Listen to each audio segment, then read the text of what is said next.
Good morning. Good morning. तो हम लोगों ने स्टार्ट किया इंटरनेशनल रिलेशंस और इन yesterday's class we discussed about what is nation, what is state, what is government और international relation means relation among nations. तो इसका रूट वर्ड जो है वो तो नेशन है, जिसका root word natio ethnic racial group. But in early modern period, large nation states emerged under strong monarch with political unification, replacing feudalistic decentralization.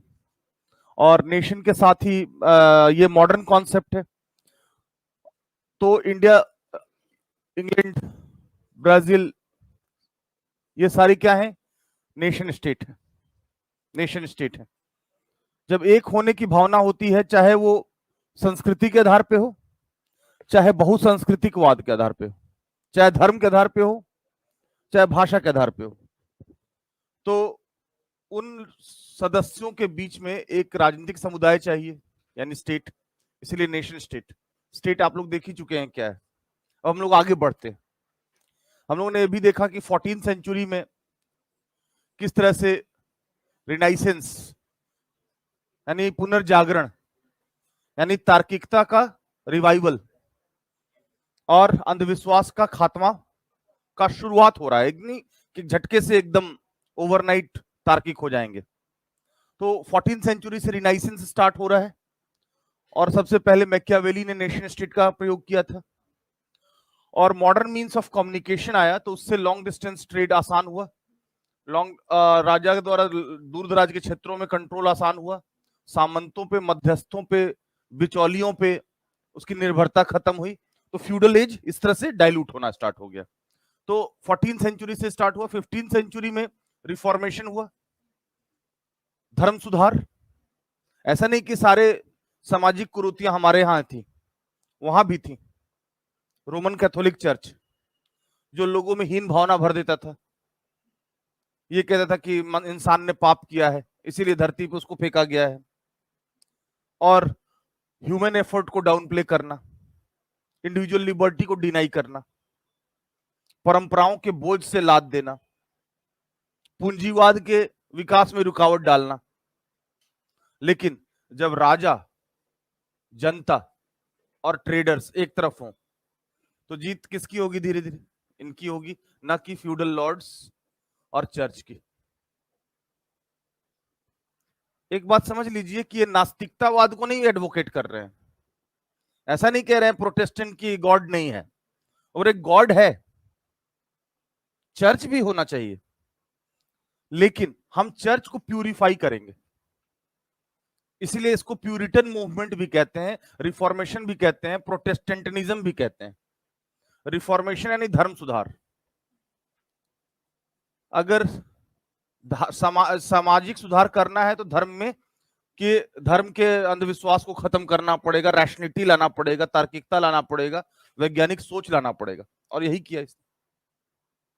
तो reformation जब होगा तो उसके बाद नेचुरल है कि 16th एंड 17th सेंचुरी में साइंटिफिक इन्वेंशंस होंगे, खोज होंगे, मटेरियल डेवलपमेंट होगा, long distance trade, east overseas trade, east India company, ये सब बनेंगी। बाइबल की बात गलत साबित होगी, चाहे कॉपरनिकस हो, चाहे गैलीलियो हो, चाहे न्यूटन हो, ये सभी इसी दौर में आते हैं। ठीक है ना। और 1453 fall of Constantinople was proved to be blessing in disguise for western Christian world. Christian world के लिए ब्लेसिंग इन डिस्गाइज साबित हुआ, क्योंकि इस्लामिक वर्ल्ड ने लैंड का रास्ता बंद कर दिया तो समुद्री मार्ग खोजे गए, व्यापार के नए मार्ग, रास्ते खुले, उससे उनकी संपन्नता और बढ़ी, प्रॉस्पेरिटी और भी बढ़ी। और इसके बाद हम देखते हैं कि जैसे जैसे इकोनॉमिक डेवलपमेंट हो रहा है तो पॉलिटिकल डेवलपमेंट भी साथ होगा। इकोनॉमिक डेवलपमेंट के लिए जो सबसे बड़ा रीजन है मॉडर्न पीरियड में, वो है लिबरलिज्म, कैपिटलिज्म। सुना है आप लोगों ने? उदारवाद, पूंजीवाद। Liberalism, capitalism. जहां भी इज्म लग गया है वो क्या है? विचारधारा है, विचारों का समुच्चय है। तो लिबरलिज्म कैपिटलिज्म किस पर यकीन करता है? इसका रूट वर्ड लिबरल है।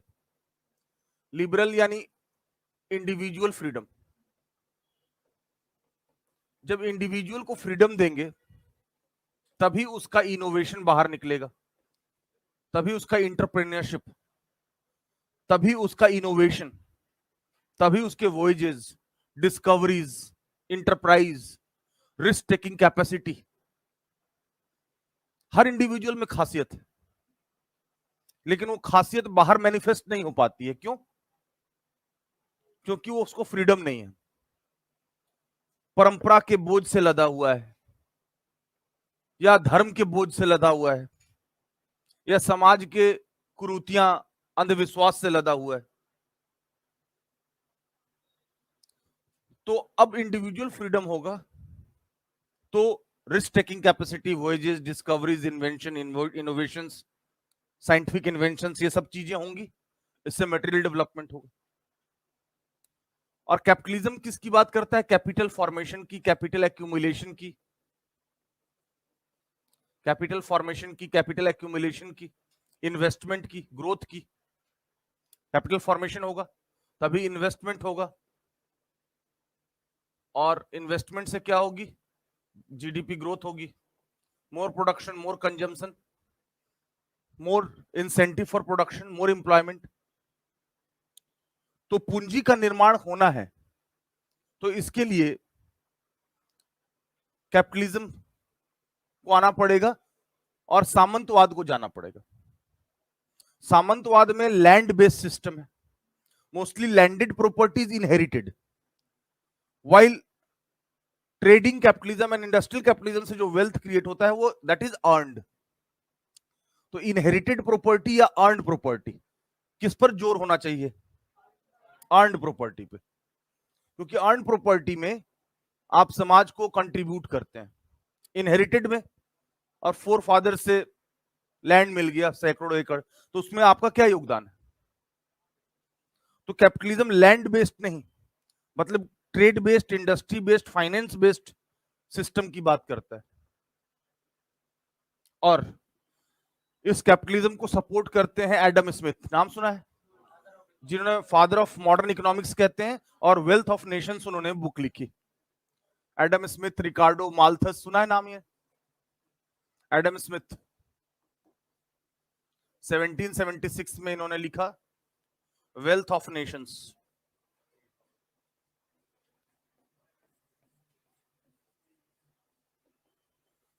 इसमें इन्होंने लाइसेज फेयर की बात की। लाइसेज फेयर इंडिविजुअलिज्म सुना है? Laissez faire, leave us alone, मतलब इंडिविजुअल को पूरा फ्रीडम दे, production, distribution, price determination, consumption सभी market forces, demand and supply से तय हो, सरकार उसमें टांग ना अड़ाए। यानी सरकार गरीबों से, अमीरों से पैसा लेके गरीबों में बांटने लगे तो फिर कैपिटल फॉर्मेशन ही नहीं हो पाएगा ना। मनी का तो इन्वेस्टमेंट नहीं होता है, इन्वेस्टमेंट किसका होता है? कैपिटल का। और इन्वेस्टर कौन है? सैलरी पाने वाले नहीं, पूंजीपति। तो पूंजीपति के पास ज्यादा मार्जिन होगा तभी कैपिटल फॉर्मेशन होगा, तभी इन्वेस्टमेंट होगा, तभी ग्रोथ होगी। यही बात ये कह रहे हैं एडम स्मिथ कि अगर कैपिटलिज्म को बढ़ाना है तो सरकार का रोल कम से कम होना चाहिए। कैपिटलिज्म को बढ़ाना है तो कैपिटल इन्वेस्टमेंट होना चाहिए। तो भारत जैसे देश में थोड़ा सा आश्चर्य लगेगा, ये कहेंगे laissez faire individualism. Laissez faire means leave us alone, means सरकार का भूमिका कम से कम हो, लाइसेंस, कोटा, परमिट राज ना हो, इंस्पेक्टर राज ना हो, सरकार अमीरों से टैक्स लगा के गरीबों में ना बांटे, नहीं तो कैपिटल फॉर्मेशन ही नहीं हो पाएगा। समझ में आ रहा है या नहीं आ रहा है? और रिकार्डो हैं या माल्थस हैं, ये सभी इसी बात को कहते हैं कि अगर पॉपुलेशन भी बढ़ता है ना तो उसको नेचर कंट्रोल करेगा, सरकार ना करे। Minimum government, minimal state, non interventionist state.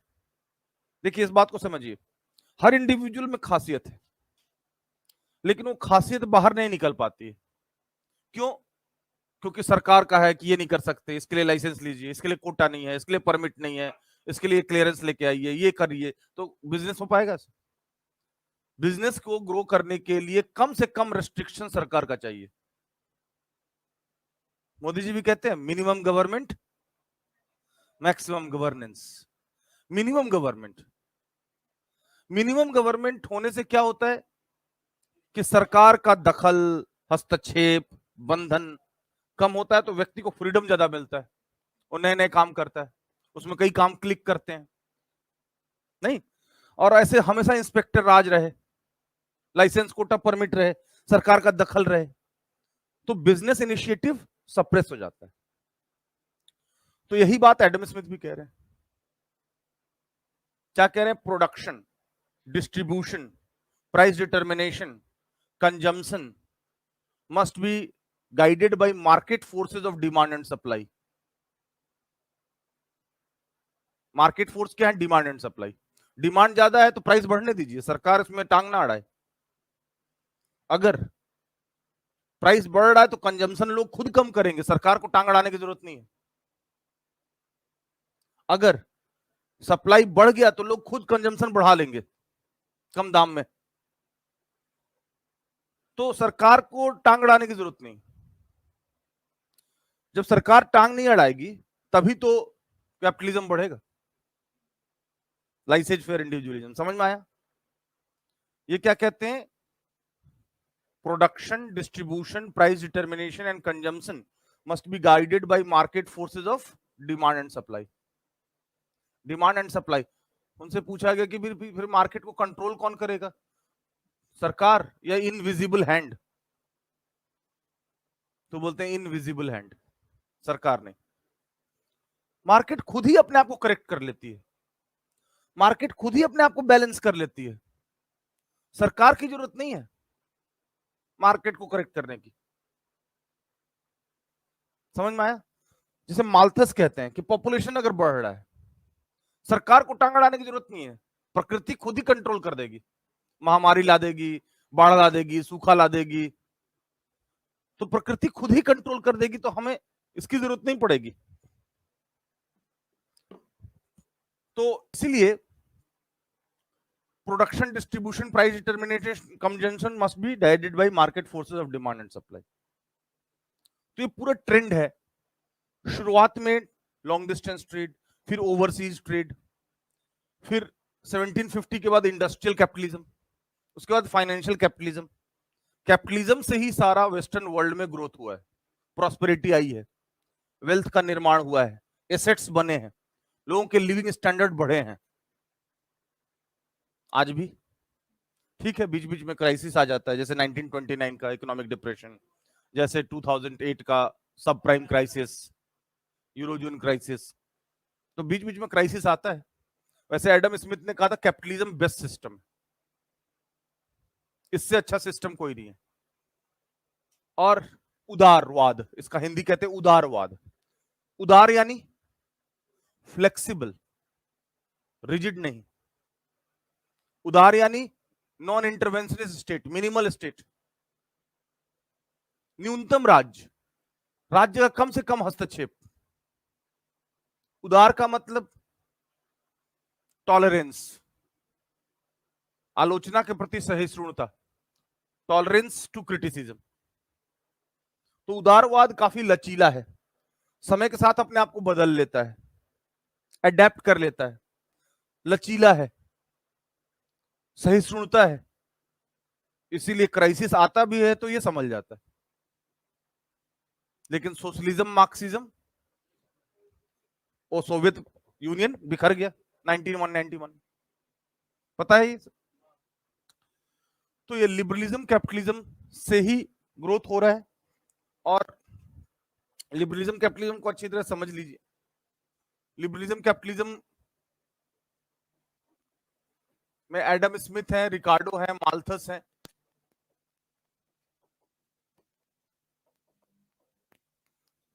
और कैपिटल बढ़ाने के 3 तरीके हैं। पहला क्या है? ट्रेड। दूसरा क्या है? Industrial activity. और तीसरा क्या है? तीसरा क्या है? Financial activity.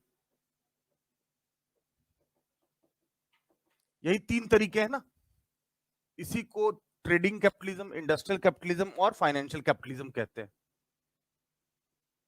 आज भी कैपिटल बढ़ाने के, कैपिटल बनाने के ये 3 ही तरीके हैं, ट्रेडिंग कैपिटलिज्म, इंडस्ट्रियल कैपिटलिज्म और फाइनेंशियल कैपिटलिज्म। ये पता है ट्रेड में क्या करते हैं? ट्रेड में कोई चीज कहीं ज्यादा है उसको ले जाते हैं जहां पे कम है वो चीज, और मार्जिन यानी प्रॉफिट। इंडस्ट्रियल एक्टिविटी में क्या करते हैं? प्रोडक्शन करते हैं, मैन्युफैक्चरिंग करते हैं, वैल्यू एडिशन करते हैं, प्रोसेसिंग करते हैं, बल्क ऑफ प्रोडक्शन करते हैं, मैकेनाइज्ड प्रोडक्शन करते हैं।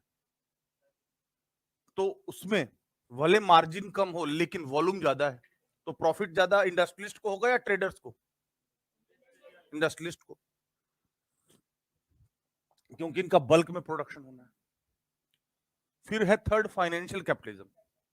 इसमें क्या करते हैं? बिल्कुल, इसमें ना तो ट्रेड करते हैं ना तो इंडस्ट्री लगाते हैं, बल्कि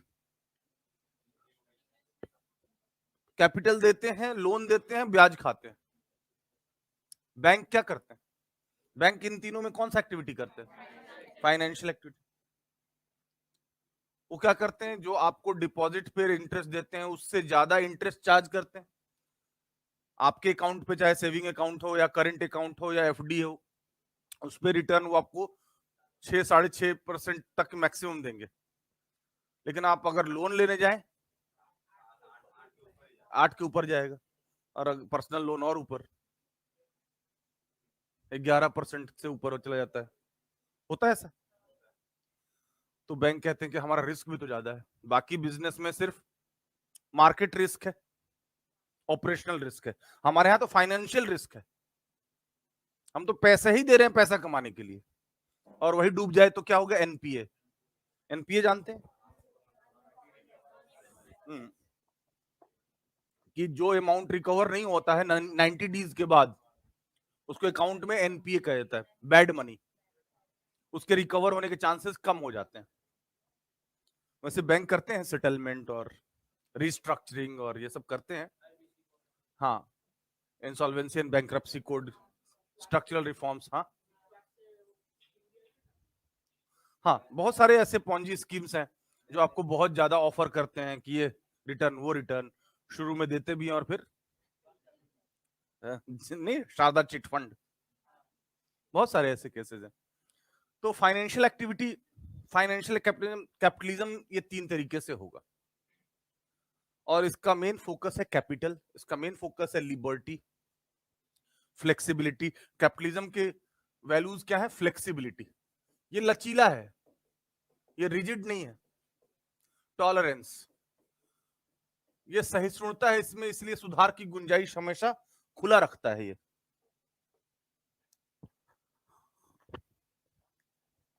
कोर्स करेक्शन, एडेप्टेशन, बदलाव, डायनामिज्म।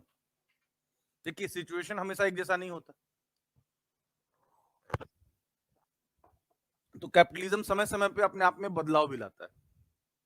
कोर्स करेक्शन जिसको कहते हैं, एडेप्टेशन कहते हैं, सर्वाइवल ऑफ द फिटेस्ट।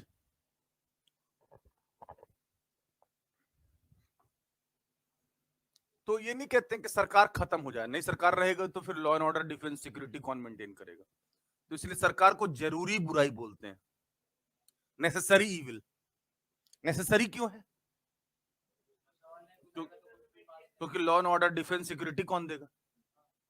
और इविल क्यों है? क्योंकि इतना पावरफुल है सरकार कि इंडिविजुअल लिबर्टी को सप्रेस कर सकती है, और इंडिविजुअल लिबर्टी खत्म तो इंटरप्राइज कम, इनिशिएटिव कम, इनोवेशन कम, इन्वेंशन कम, मटेरियल प्रोग्रेस कम।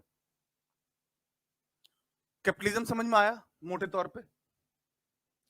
अब इसमें बेंथम भी कहते हैं, best government is one which governs the list. सबसे अच्छी सरकार वो है जो सबसे कम शासन करे। कहने का क्या मतलब हुआ? Best government is one which governs the list. सबसे अच्छी सरकार कौन है? सो जो कम शासन करे। इसका क्या मतलब है? क्यों कम शासन की बात कर रहे हैं? बिल्कुल, सरकार का अगर दखल कम होगा तभी तो इंडिविजुअल लिबर्टी ज्यादा होगी ना, तभी तो मार्केट को स्पेस मिलेगा ना, तभी तो इंटरप्रेन्योरशिप होगी ना। तो ये कैपिटलिज्म लिबरलिज्म ये किसकी बात करते हैं? Incentive system. ये किसकी बात करते हैं? इकोनॉमिक इक्वालिटी या इनइक्वालिटी? Economic inequality. सब बराबर हो जाएंगे, जो दिन रात काम कर रहा है वो और जो दिन रात सो रहा है वो बराबर होना चाहिए। सरकार को अमीरों से टैक्स लगा के गरीबों में बांट देना चाहिए कि आप ज्यादा मेहनत कर रहे हैं, आपका टैक्स सारा, और ये दिन रात सो रहे हैं तो इनको 2 रुपए किलो चावल। ऐसा कैपिटलिज्म पैरासाइटिज्म का विरोध करता है कि अमीरों से टैक्स लगा के गरीबों में बांटना सरकार का रीडिस्ट्रीब्यूटिव जो रोल है वो ग्रोथ को हैम्पर करता है। नहीं तो इकोनॉमिक इनइक्वालिटी ये प्राइवेट सेक्टर को वकालत करते हैं या पब्लिक सेक्टर को? प्राइवेट सेक्टर इंसेंटिव सिस्टम को वकालत करते हैं। जो ज्यादा काम करे उसको ज्यादा। और वेजेस कब बनेंगे? जब मजदूरों को ज्यादा वेजेस देंगे या कम देंगे? ज्यादा देंगे। मजदूरों के पास जब पैसा ज्यादा जाएगा तो वो तो मनी हो जाएगा, कैपिटल नहीं रहेगा। और कैपिटलिस्ट के पास रहेगा तो क्या होगा? कैपिटल। तो मिनिमम वेजेस टू वर्कर्स।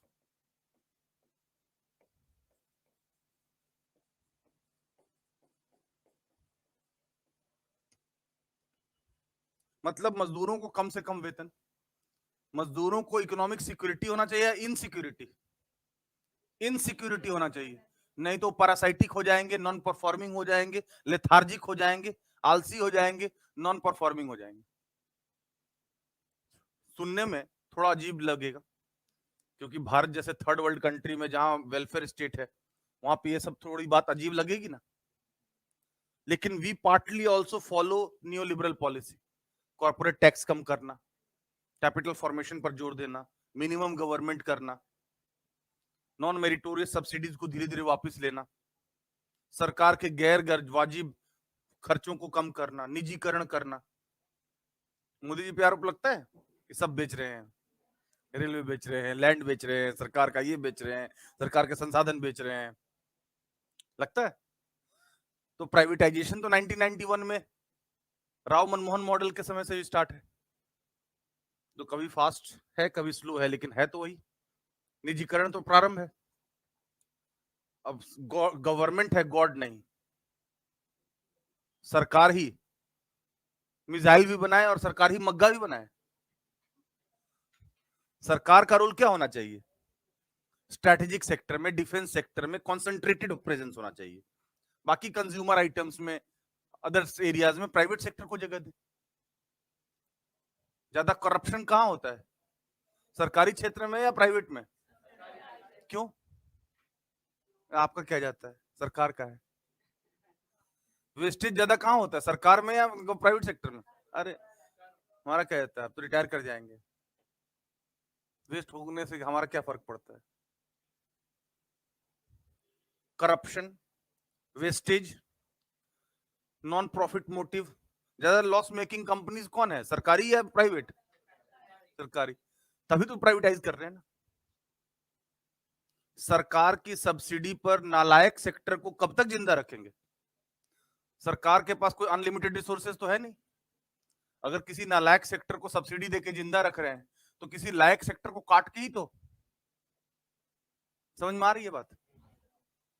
जो लायक सेक्टर कमा के देता, कंट्रीब्यूट करता, सस्टेनेबल होता, सरकारी सब्सिडी पर निर्भर नहीं होता, उसको काट के ही तो सरकारी सब्सिडी नालायक सेक्टर को जिंदा रख रहे हैं। और वो नालायक सेक्टर जिंदा रहेगा भी नहीं। तो क्या करना चाहिए? नालायक सेक्टर को सरकारी निजीकरण, सेल आउट कर देना चाहिए। तभी ग्रोथ होगा ना। भारत का ग्रोथ हिंदू ग्रोथ रेट था, है उसका रिलीजन से कोई मतलब नहीं है।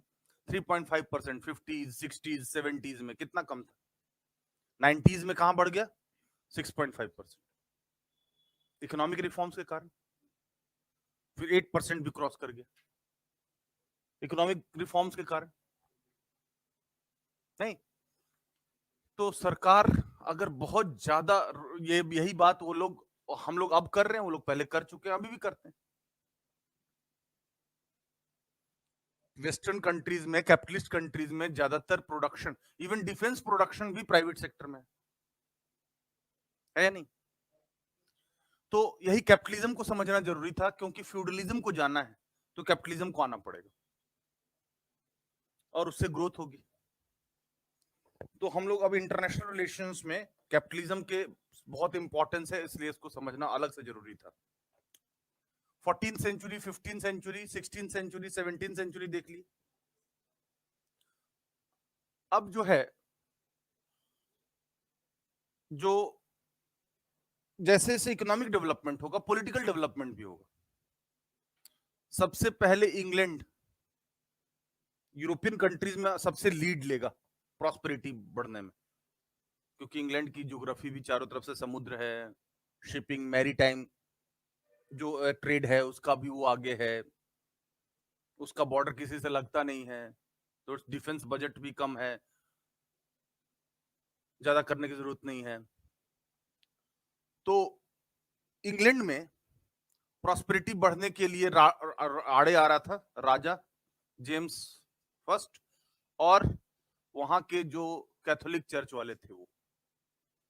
तो this led to civil war in England, civil war in England in 1640s।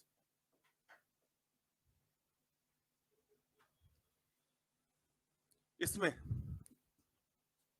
दो तरफ थे, एक थे कंजर्वेटिव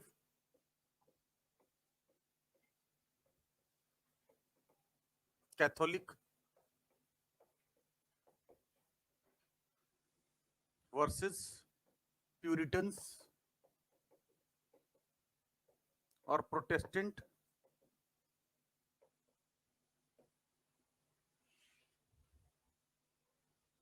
ठीक, प्यूरिटन्स इनको क्यों कहते हैं? They wanted to purify Catholic church from the influence of corrupt pope. Pope corrupt हो गए थे। वो क्या करते थे, कैथोलिक चर्च के पोप क्या कहते थे कि आपने पाप किया है और पाप को धोने के लिए कन्फेशन करना पड़ेगा, कन्फेशन करेंगे तो पोप के द्वारा उस सिन को धोया जाएगा। ये सब झूठ है या नहीं? पोप धोएगा तो फिर गॉड क्या करेगा? और संडे पूरी तरह से चर्च में को डिवोट करना है, कोई प्रोडक्टिव काम नहीं करना है, ये नहीं करना है, ये वो नहीं करना है, मनी लेंडिंग नहीं करना है। जीसस क्राइस्ट इसी के लिए लड़ पड़े थे कि जो लोग ब्याज पे चलाते थे पैसा, उनसे लड़ जाते थे। तो ये कह रहे हैं जीसस क्राइस्ट का समय और था, अभी समय कुछ और है। वही सेंचुरी तो वापस बहाल नहीं कर सकते ना। हम जीसस क्राइस्ट को मना नहीं कर रहे, लेकिन जो पोप जो है उनका जो मिसयूज कर रहे हैं उसको मना कर रहे हैं। गॉड को मना नहीं कर रहे, पोप जो मिसयूज कर रहे हैं उसका मना कर रहे हैं। इसी में जेम्स वन जो कि इनका सपोर्ट कर रहा था, जो किंग था, वो बिहेडेड।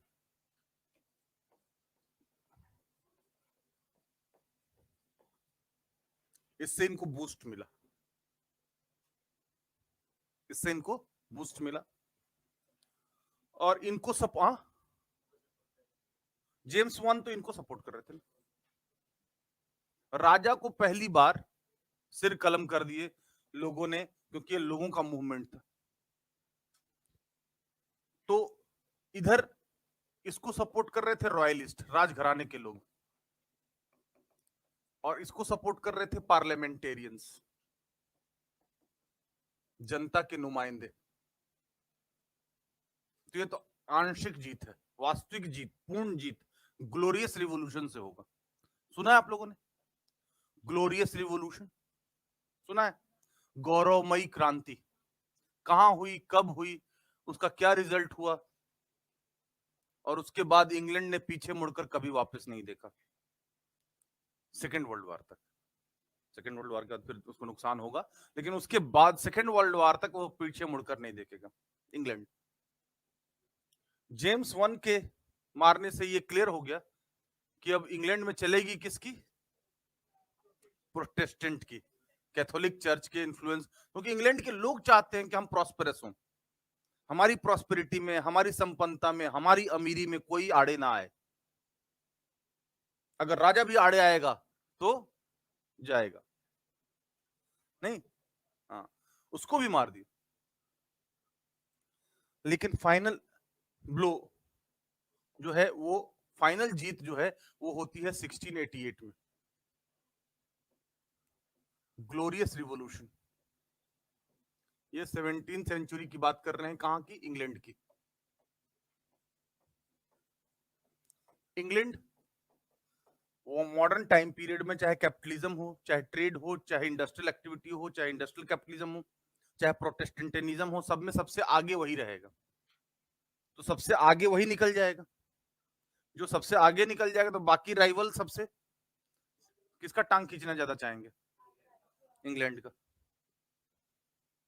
तो समय समय पे चाहे डच हो, चाहे पुर्तगीज हो, चाहे फ्रेंच हो, उन सबका टारगेट हिट लिस्ट में कौन रहेगा, प्रॉस्पेरस इंग्लैंड। तो ग्लोरियस रिवॉल्यूशन इसको क्यों कहते हैं, इट वॉज ब्लडलेस रिवॉल्यूशन, एक खून का कतरा भी नहीं बहा, ब्लडलेस रिवॉल्यूशन। देखिए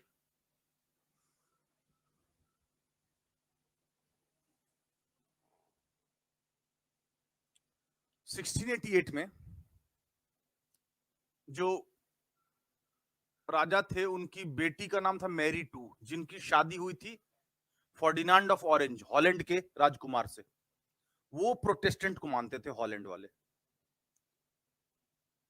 तो इस क्रांति में ये जो उनके हस्बैंड के यहाँ से, मतलब डच से लोगों को इनवाइट किया, किसने, पार्लियामेंटेरियंस ने, इंग्लैंड के प्रोटेस्टेंट लोगों ने और प्रोग्रेसिव लोगों ने, कि आप आइए, हमारा मदद कीजिए, कैथोलिक चर्च से हमें मुक्त कराइए, प्रॉस्पेरिटी का रास्ता खोलिए। तो उनकी सेना आई, और उसको इंग्लैंड की जनता का ही जबरदस्त समर्थन था। तो इंग्लैंड की जो रॉयल सेना है वो समझ गई कि हार तो तय है, इसलिए लड़ना ही ठीक नहीं। उन्होंने बिना किसी लड़े सरेंडर कर दिया। जीत किसकी हुई, प्रोटेस्टेंट की, पार्लियामेंट की, और power transferred from monarchy to parliament. इससे हुआ क्या, पावर कहां से ट्रांसफर हो गया, मोनार्की टू पार्लियामेंट।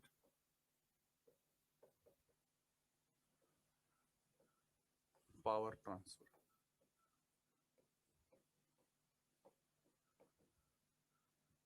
प्यूरिटन्स की जीत हुई, प्रोटेस्टेंट की जीत हुई, जनता की जीत हुई, कैपिटलिज्म की जीत हुई,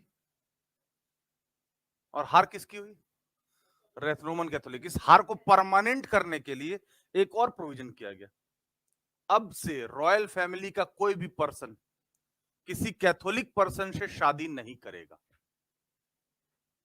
इस ग्लोरियस रिवॉल्यूशन से यह तय कर दिया गया कि कोई भी रॉयल फैमिली का, इंग्लैंड का पर्सन, मेल हो या फीमेल, वो कैथोलिक से शादी नहीं करेगा। तो जीत किसकी हुई, प्रोटेस्टेंट।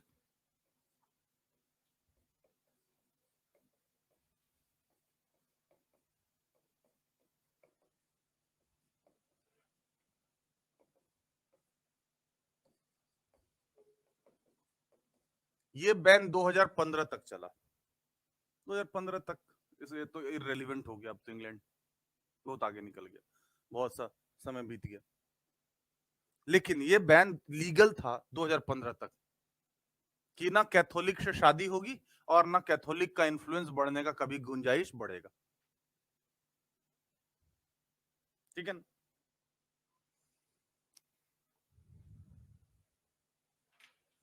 तो चार्ल्स टू थे जो जिनकी बेटी थी मैरी, तो उसके बाद वहां पे कॉन्स्टिट्यूशनल मोनार्की स्थापित हो गई। इसलिए ब्रिटेन की रानी की बात होती है ना, ग्लोरियस रिवॉल्यूशन। मतलब अब जो है ब्रिटेन की रानी जो है सिर्फ औपचारिक मुखिया, real powers were exercised by the parliament of Britain which was representative. तो इससे डेमोक्रेसी के तरफ जाने का मार्ग प्रशस्त होगा। पावर किसके पास होना चाहिए, रिप्रेजेंटेटिव पार्लियामेंट के पास या हेरिडिटरी मोनार्की के पास? रिप्रेजेंटेटिव पार्लियामेंट के पास। यही हुआ इससे। रानी सिर्फ रबर स्टैम्प, जैसे भारत का राष्ट्रपति नहीं है, दिखाने का दांत। In parliamentary form of government there is difference in theory and practice. Theoretical head is queen और president, rubber stamp. Real head of the executive is prime minister. तो अब पार्लियामेंट के पास ब्रिटेन की एब्सोल्यूट पावर्स आ गई। Britain की parliament sovereign body है। रानी है, आज भी है, लेकिन सिर्फ टिटुलर हेड, सिर्फ दिखावे के, सिर्फ सिंबॉलिक हेड, सिर्फ सेरिमोनियल हेड। उनके पास रियल पावर्स नहीं। उनको वही करना है जो सरकार कहेगी। ग्लोरियस रिवॉल्यूशन समझ में आ गया।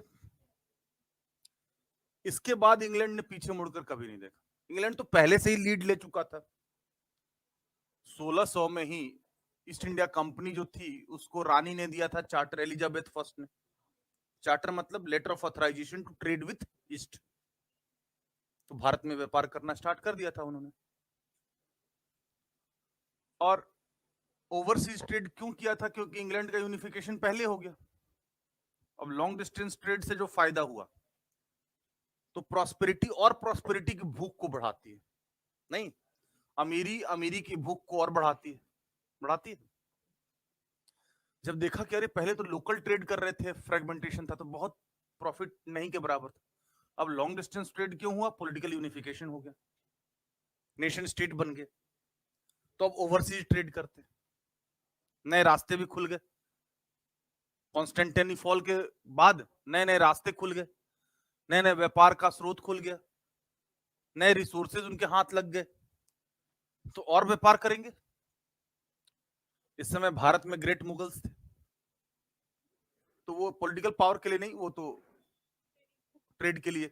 मुगल्स भी उनको वेलकम करते थे, आइए आइए, ज्यादा व्यापार कीजिए, ज्यादा व्यापार करेंगे तो ज्यादा टैक्स देंगे, और सोना चांदी वहां से लाएंगे अपनी मदर कंट्री इंग्लैंड से, और यहाँ से काली मिर्च मसाले ले जाएंगे।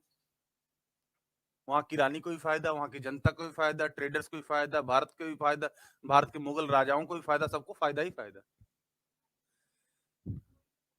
नहीं, अच्छे दिन। लेकिन सबसे बुरे दिन सब भारत के कब स्टार्ट होंगे? बैटल ऑफ पलासी से, 1757 से। क्योंकि जब औरंगजेब का डेथ होगा, भारत में सेंट्रल अथॉरिटी वीक हो जाएगी, इतने कमजोर हो जाएंगे, तब ईस्ट इंडिया कंपनी को लगेगा हम इनसे परमिशन क्यों लें, हम तो इतने ताकतवर हो गए, हमारा इंडस्ट्रियल रिवोल्यूशन आ गया, तो ये तीर धनुष तलवार से लड़ने वाले से हम परमिशन क्यों लें? अब हम खुद ही पॉलिटिकल पावर बन जाते हैं, अब हम खुद ही जमींदारी राइट्स पा लेते हैं, खुद ही पॉलिटिकल पावर बन जाते हैं। तो हमें वहां से अपनी मदर कंट्री से सोना चांदी लाने की जरूरत नहीं है, यहाँ के रेवेन्यू से यहीं का प्रोडक्ट खरीद के अपनी मदर कंट्री भेजेंगे। ड्रेन ऑफ वेल्थ सुना आप लोगों ने? ड्रेन ऑफ वेल्थ, दादा भाई नौरोजी। धन की निकासी का सिद्धांत, हमारा धन कहां चला जाएगा? तब से 1717 के बाद, 57 के बाद, बैटल ऑफ पलासी के बाद भारत के बुरे दिन प्रारंभ, जो 1947 तक चलेंगे। अब इंग्लैंड की प्रॉस्पेरिटी हमारे एक्सपेंस पे बढ़ेगी। तो ये तो आगे का दौर है। ये दौर समझ में आ गया 17वीं सेंचुरी का। और ये लड़ाई सिर्फ इंग्लैंड में नहीं थी, इंग्लैंड के तो सिविल वार है, सिविल वार यानी गृह युद्ध, यानी देश के अंदर का लड़ाई। यूरोप के देश भी आपस में भिड़ गए थे।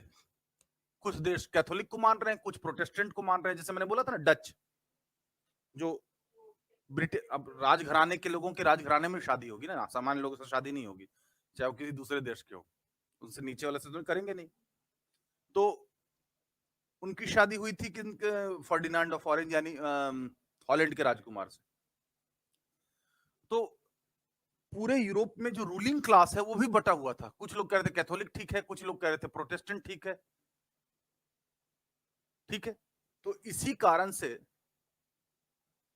पूरे यूरोप में 30 साल तक युद्ध चलेगा। जब से इंसान धरती पे आया है लगभग 5000 युद्ध हुए हैं, छोटे बड़े मिलाकर। नहीं, और अधिकतर खून जो बहा है या बह रहा है दुनिया में, वो किस कारण पे बहता है?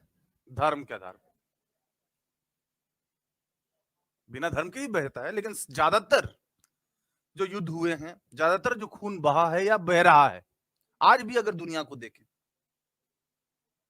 तो Afghanistan, ISIS, Chechnya, Kashmir, Xinjiang, Congo, Boko Haram, Africa, आज भी Arab Israel, Hamas versus Israel,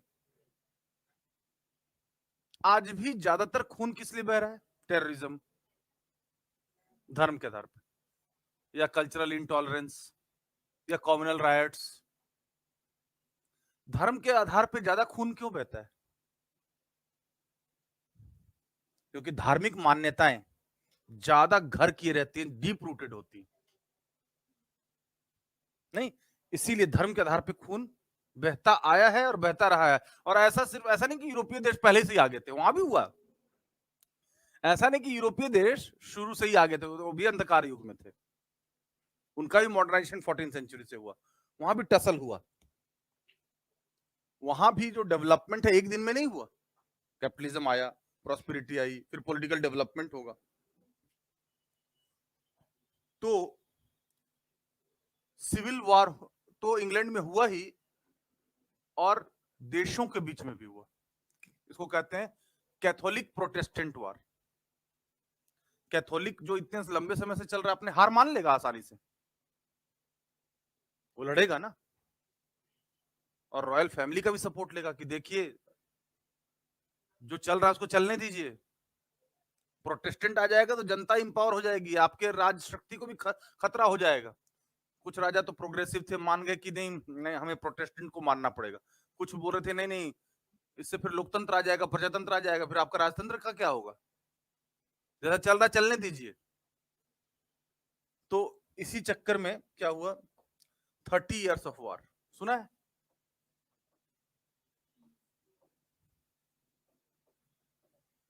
in Europe.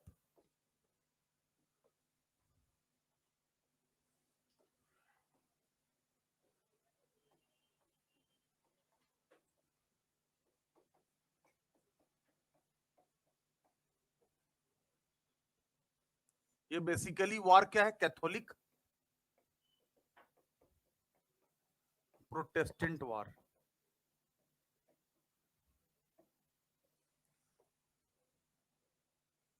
एक तो नेशनल इंटरेस्ट है ही, और साथ में धर्म का तड़का लग जाए तो और भी ज्यादा राइवलरी और वार बढ़ जाता है, इंटेंसिटी बढ़ जाती है।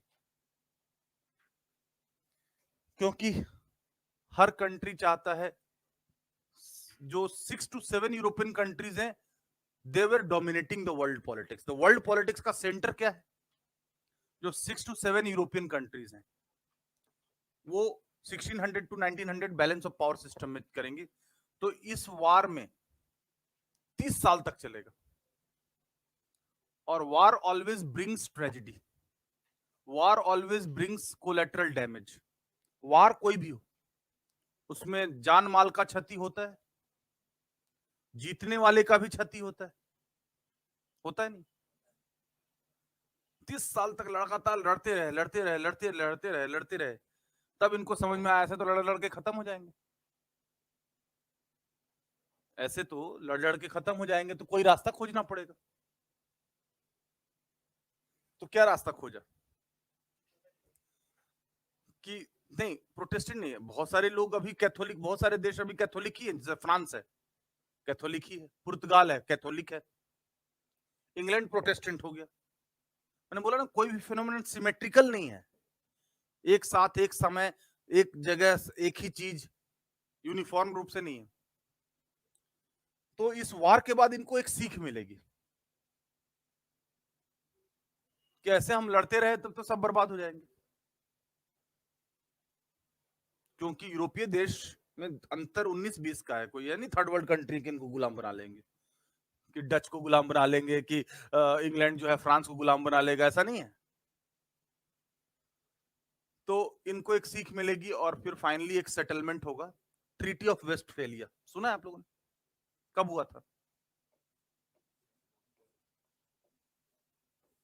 ट्रीटी ऑफ वेस्टफेलिया, ये इंटरनेशनल रिलेशन का आधार बनेगा। Treaty of Westphalia.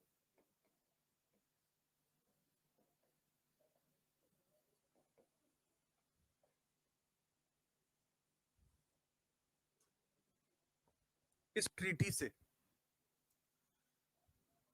Nation state and their sovereignty with defined boundaries was recognized as the basic unit of international political system। इससे क्या हुआ?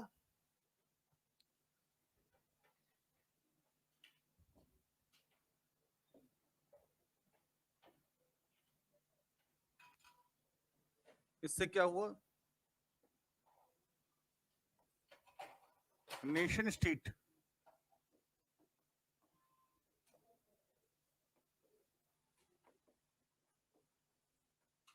का म्यूचुअल एंड रेसिप्रोकल रिकॉग्निशन, इसको सिंपल भाषा में समझिए, मान्यता देना। एक राज्य दूसरे राज्य की संप्रभुता को, सॉवरेंटी को अगर मान्यता दे देता है कि ये आपकी टेरिटरी है, नेशनल टेरिटरी हमारी, यहाँ पे आपकी सरकार, यहाँ हमारी सरकार, यहाँ हमारी सरकार, यहाँ आपकी सरकार, आप हमारी टेरिटरी पे क्लेम नहीं करेंगे, हम आपकी टेरिटरी पे क्लेम नहीं करेंगे, आपके आंतरिक मामलों में हम दखल नहीं करेंगे, आप हमारे आंतरिक मामलों में दखल ना करें। सभी स्टेट की अपनी सॉवरेंटी होगी सुरक्षा की, सुरक्षा के लिए वो कुछ भी करें अंदर, उससे आपका मतलब नहीं होना चाहिए, आप जो भी करें उससे हमारा मतलब नहीं होना चाहिए। आपके सिटीजन को हम दखल नहीं करेंगे, हमारे सिटीजन को आप नहीं करेंगे। जो कहते हैं mutual and reciprocal recognition of state sovereignty, संप्रभुता, राज्य की संप्रभुता को, राज्य की संप्रभुता तो पहले से थी, लेकिन मान्यता होने से इंटरनेशनल झगड़े कम होंगे, खत्म हो जाएंगे, ऐसा नहीं। समझ में आया नहीं आया? मैं दोबारा बताता हूं। इस ट्रीटी से हुआ क्या कि म्यूचुअल एंड रेसिप्रोकल, एक दूसरे के राज्य की संप्रभुता को मान्यता देना, एक दूसरे के सीमा को रिकॉग्नाइज करना, इंटरनेशनल बाउंड्री को स्वीकार करना, ये इंटरनेशनल बाउंड्री है, इसके आगे हम नहीं जाएंगे, इसके आगे आपको नहीं आना है, ये आपकी नेशनल टेरिटरी है, ये हमारी है, ये आपके नेशनल सिटीजन है, ये हमारे हैं, आपका डिफेंस हमारा डिफेंस अलग है, आपकी टेरिटरी अलग हमारी टेरिटरी अलग है। यानी नेशन स्टेट की अवधारणा फॉर्मली रिकॉग्नाइज हो गई। सबसे पहले नेशन स्टेट का अवधारणा मैकियावेली ने दिया, लेकिन अब ये फॉर्मली कब हो गई, रिकॉग्नाइज हो गई। समझ में आया या नहीं आया? एक दूसरे, it was mutually recognised, reciprocally recognised. National territory, national citizenship, national sovereignty was mutually and reciprocally recognized by each other. This will lead to some peace। कम से कम अब फ्रांस इंग्लैंड की जमीन नहीं क्लेम करेगा, अब हॉलैंड जो है स्पेन का धरती क्लेम नहीं करेगा, एक रिकॉग्निशन होगी। इसका मतलब ये नहीं कि पूरा आइडियली परफेक्ट हो गया, अभी बाहर में लड़ाई चलेगी कि कौन कितना खून पीना है। खून पीना जानते हैं? कौन कितने गुलाम देश बनाएगा। भारत में पहले पुर्तगाली आए और सबसे लास्ट में पुर्तगाली गए। सबसे पहले भारत में कौन आया? पुर्तगीज, और सबसे लास्ट में गोवा दमन दीव से कब गए? 62 में। तो पुर्तगाली भी आए, डच भी आए, फ्रेंच भी आए, इंग्लिश भी आए, डेनिश भी आए, लेकिन जीता कौन? इंग्लिश ईस्ट इंडिया कंपनी जीती। तो ये यूरोप के देशों के आपस की बात है। इसको इसको लिख लिया आप लोगों ने? नहीं लिखा। By this treaty nation state was recognized as fundamental unit of international political system। इसको हिंदी में लिख लीजिए, अंतरराष्ट्रीय, by this treaty nation states were recognized as fundamental unit of nation states were recognized as fundamental unit of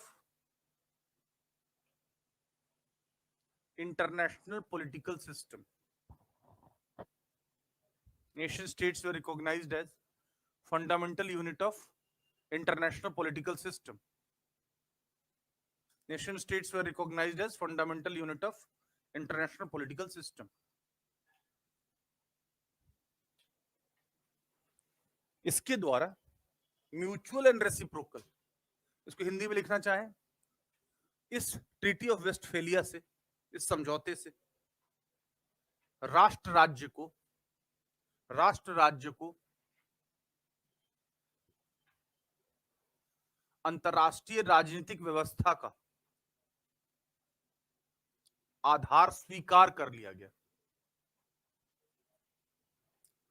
राष्ट्र राज्य को स्वीकार कर लिया गया। राष्ट्रीय संप्रभुता, राष्ट्रीय नागरिकता, राष्ट्रीय क्षेत्र बाउंड्री,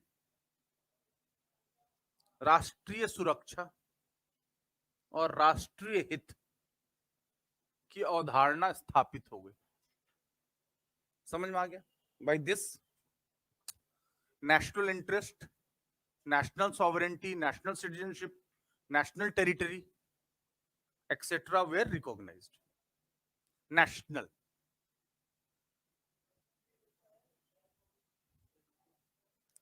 territory was recognized। ये झगड़ा कहां होता है? भारत का पाकिस्तान से झगड़ा बलूचिस्तान के लिए होगा, नॉर्थ वेस्ट फ्रंटियर के लिए होगा, वेस्टर्न पंजाब के लिए होगा, या कश्मीर के लिए होगा? कश्मीर के लिए। क्यों? क्योंकि बलूचिस्तान को, नॉर्थ वेस्ट फ्रंटियर को, वेस्टर्न पंजाब को, सिंध को तो हम तो मानते ही हैं कि वो पाकिस्तान का सॉवरेंटी है, और बाकी भारत का वो मानते हैं। लेकिन कश्मीर पे इंटरनेशनल बाउंड्री है या एलओसी है?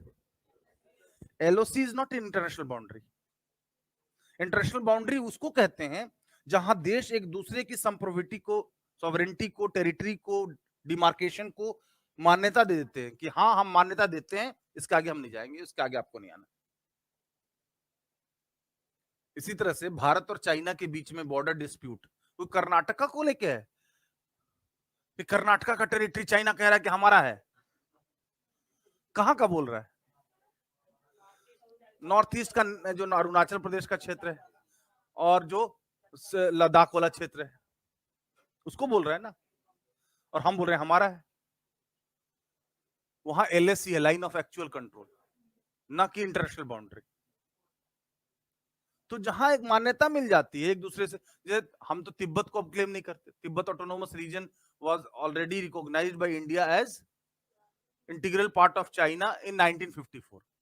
तो हम तिब्बत पे अब टेरिटरी पे क्लेम नहीं कर सकते, एक बार हमने मान्यता दे दी तो सॉवरेंटी के लिए, एग्जिस्ट करने के लिए मान्यता जरूरी नहीं है। अब इजराइल को कोई मान्यता नहीं दिया था। इजराइल पता है, ज्यूज जो ओल्ड टेस्टामेंट को मानते हैं, यहूदी, और पूरी दुनिया से यहूदी उठ के आए और पहले से बसे हुए थे जेरूसलम वाले इलाके में, और वहीं पे जाके अपना इजराइल घोषित कर दिया। पैलेस्टीनियन मुस्लिम्स होमलेस हो गए। अरब कंट्रीज ने नहीं माना, चारों तरफ से हमला कर दिया। इसका मतलब इजराइल एग्जिस्ट नहीं किया, ऐसा तो नहीं है। वो माने ना माने, चाइना को, रेड चाइना को अमेरिका ने 72 तक नहीं माना था। जब रिचर्ड निक्सन गए, American president, when he visited red China, then it was recognised, then sovereignty of red China was recognised. तो 49 से 72 तक चाइना नहीं एग्जिस्ट कर रहा था क्या? Sovereignty is not a precondition.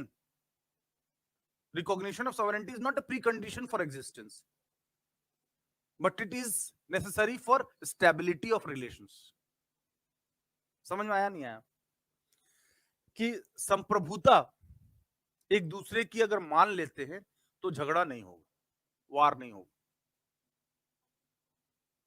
और ये जो चीज है यहाँ पे एक्सेप्ट हो गई।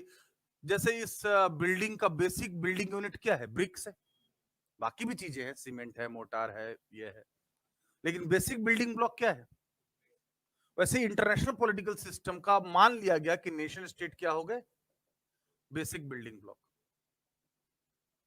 तो जब भी नेशन आता है वर्ड, तो नेशनल इंटरेस्ट, नेशनल इंटरेस्ट का मतलब राष्ट्रीय हित, राष्ट्र का हित। नेशनल पावर यानी राष्ट्रीय शक्ति। नेशनल टेरिटरी यानी ये हमारा राजनीतिक मैप है, ये हमारी टेरिटरी है। नेशनल सिटीजनशिप, राष्ट्रीय नागरिकता। राष्ट्रीय राष्ट्रीय सब में आ गया। और जब म्यूचुअल रिकॉग्निशन हो जाता है कि हम आपका मानते हैं, आप हमारा मानते हैं, तो यहाँ के मामले में तो झगड़ा नहीं होगा। बाहर झगड़ा जहां हो वहां हो, यहाँ के मामले में कम से कम ना। तो ट्रीटी ऑफ वेस्टफेलिया एक लैंडमार्क है, एक बेसिक ट्रीटी है। यूरोपीय देशों के बीच में आपस में साझेदारी है कि हम आपस में कम से कम एक दूसरे की टेरिटरी के लिए ना झगड़े। बाहर झगड़े, भारत में झगड़े, अफ्रीका में झगड़े, लैटिन अमेरिका में झगड़े, वहां अपनी जगह झगड़ना, यहां नहीं। समझ में आ गया ये? इसका मतलब ये नहीं कि ट्रीटी ऑफ वेस्टफेलिया से वार खत्म हो गए, इम्परफेक्शंस इन इंटरनेशनल रिलेशन खत्म हो गया, आपस में लड़ाइयां खत्म हो गई, ऐसा नहीं है, लेकिन कम हो गए जरूर। ठीक है, कम होने का एक कारण तो ये है, दूसरा कारण है बैलेंस ऑफ पावर। सुना है आप लोगों ने? Balance of power system 1600 to 1900 AD, balance of power system.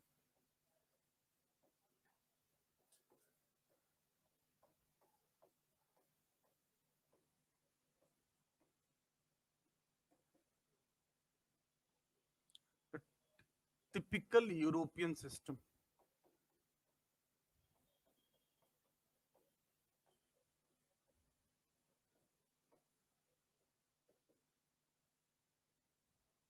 where 6 to 7 European countries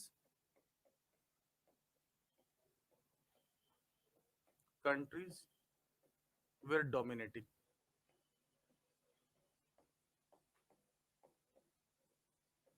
world politics 6 से 7 यूरोपियन कंट्रीज पूरे वैश्विक राजनीति के केंद्र बिंदु पे थे। Europe was the centre of world politics.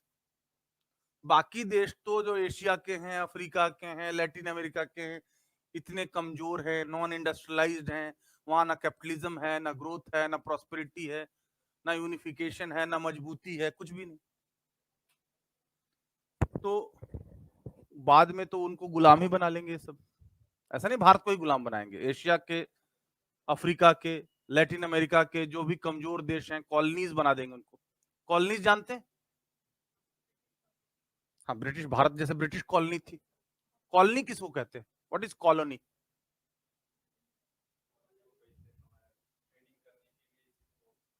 Trading करने के लिए। तो यहाँ व्यापारी, सूरत के व्यापारी वडोदरा जाते हैं, व्यापार करते हैं, तो कॉलोनी हो गया वडोदरा।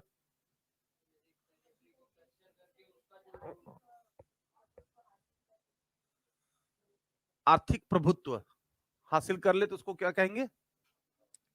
कॉलोनी। ठीक है, पार्टली ठीक है, लेकिन और मैं टेक्निकली एग्जैक्ट डिफिनेशन चाहता हूं।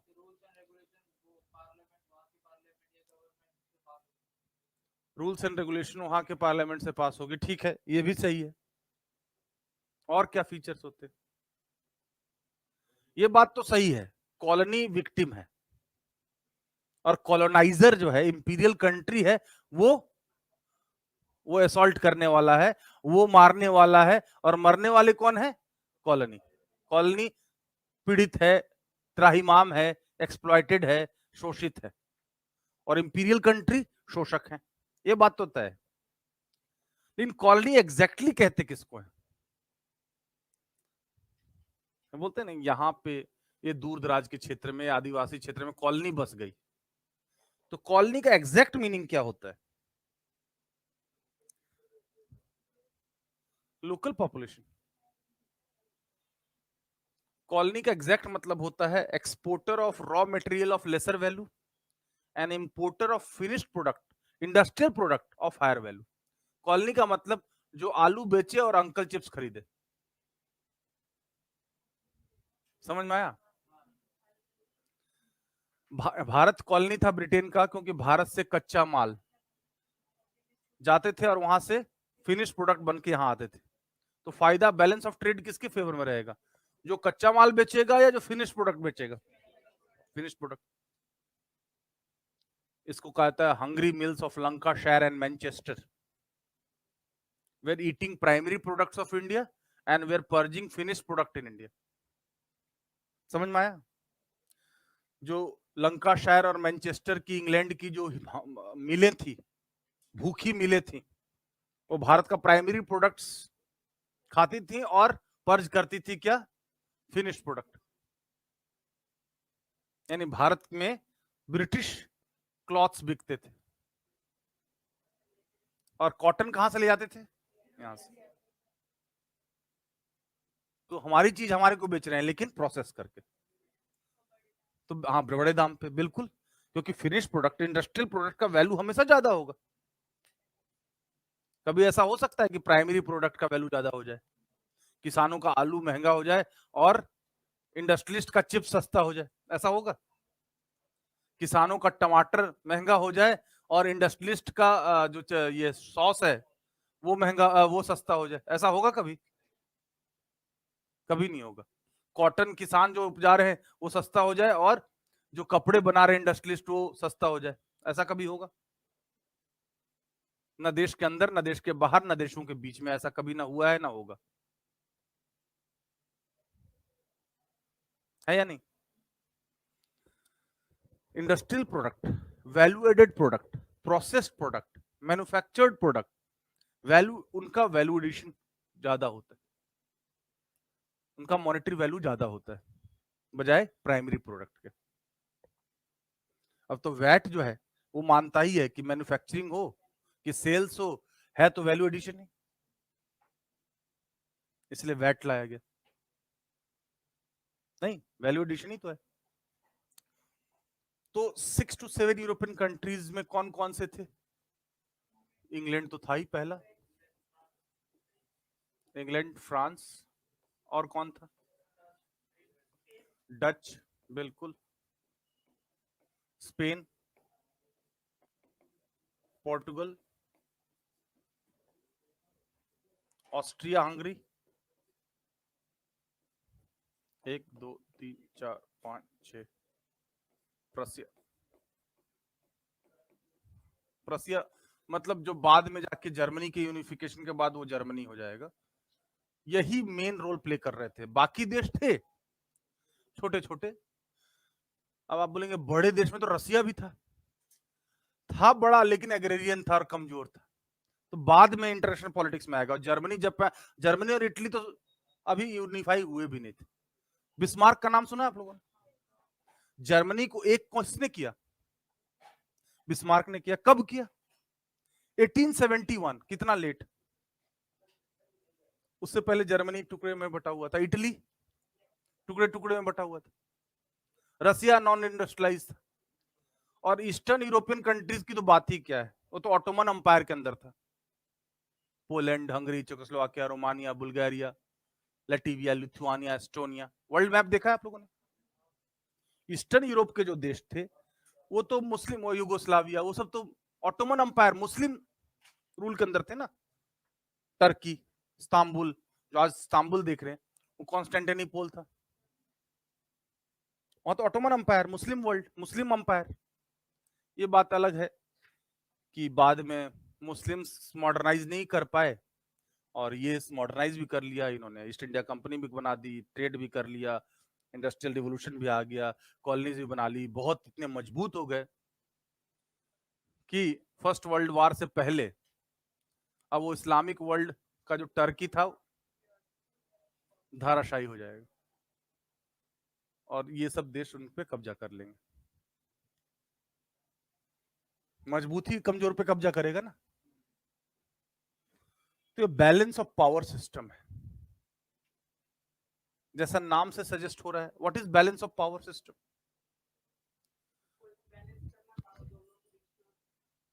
हाँ, पावर को बैलेंस करने से क्या होगा?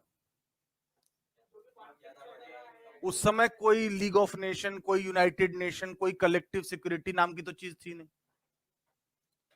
तो अपने आप को अगर बचाना है पड़ोसी से या दूसरे से तो पावर को बैलेंस करना पड़ेगा।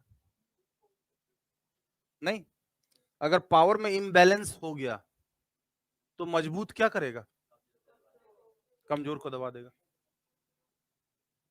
इसको ऐसे समझिए, बराबर वाले को देखकर या मजबूत को देखकर गुस्सा आता नहीं और कमजोर को देखकर गुस्सा थमता नहीं। है ऐसा? है या नहीं बताइए? whatever is true in human behavior is also true in international political system। मैं दोबारा बोल रहा हूं, बराबर वाले को देखकर या मजबूत को देखकर गुस्सा आता नहीं और कमजोर को देखकर गुस्सा थमता नहीं। यही है बैलेंस ऑफ पावर। क्या है इसका मतलब? अब आप लोग समझाइए।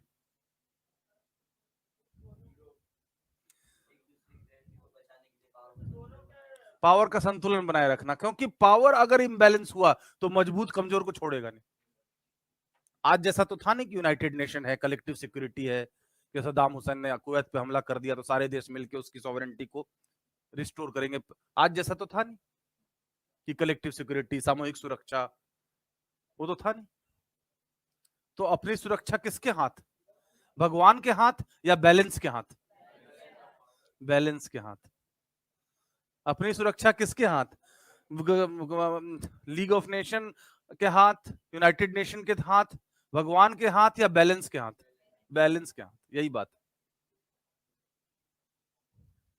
कोई भी देश दूसरे देश को ज्यादा मजबूत नहीं होने देगा, उसको खींचेगा।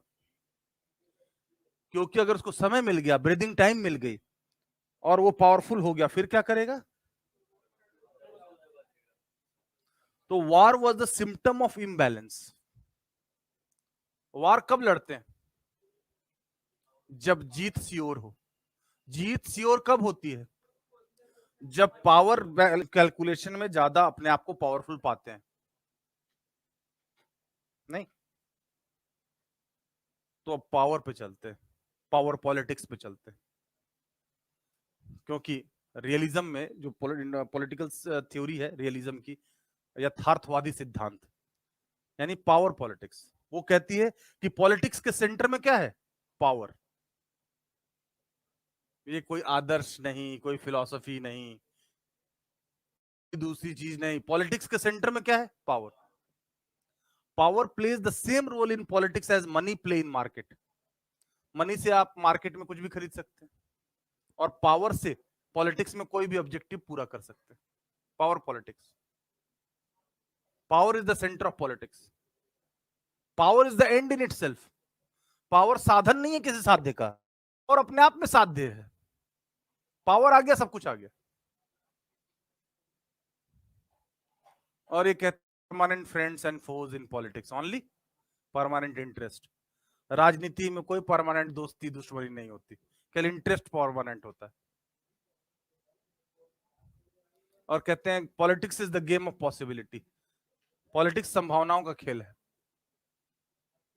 और national interest is defined in terms of power.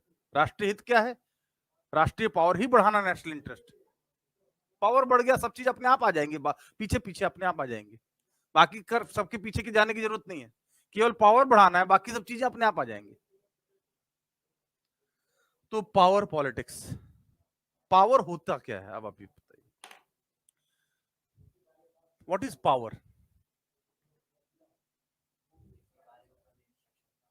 हाँ, किसी कार्य करने की क्षमता, ठीक है, यानी क्षमता, यानी कैपेबिलिटी, यानी एबिलिटी।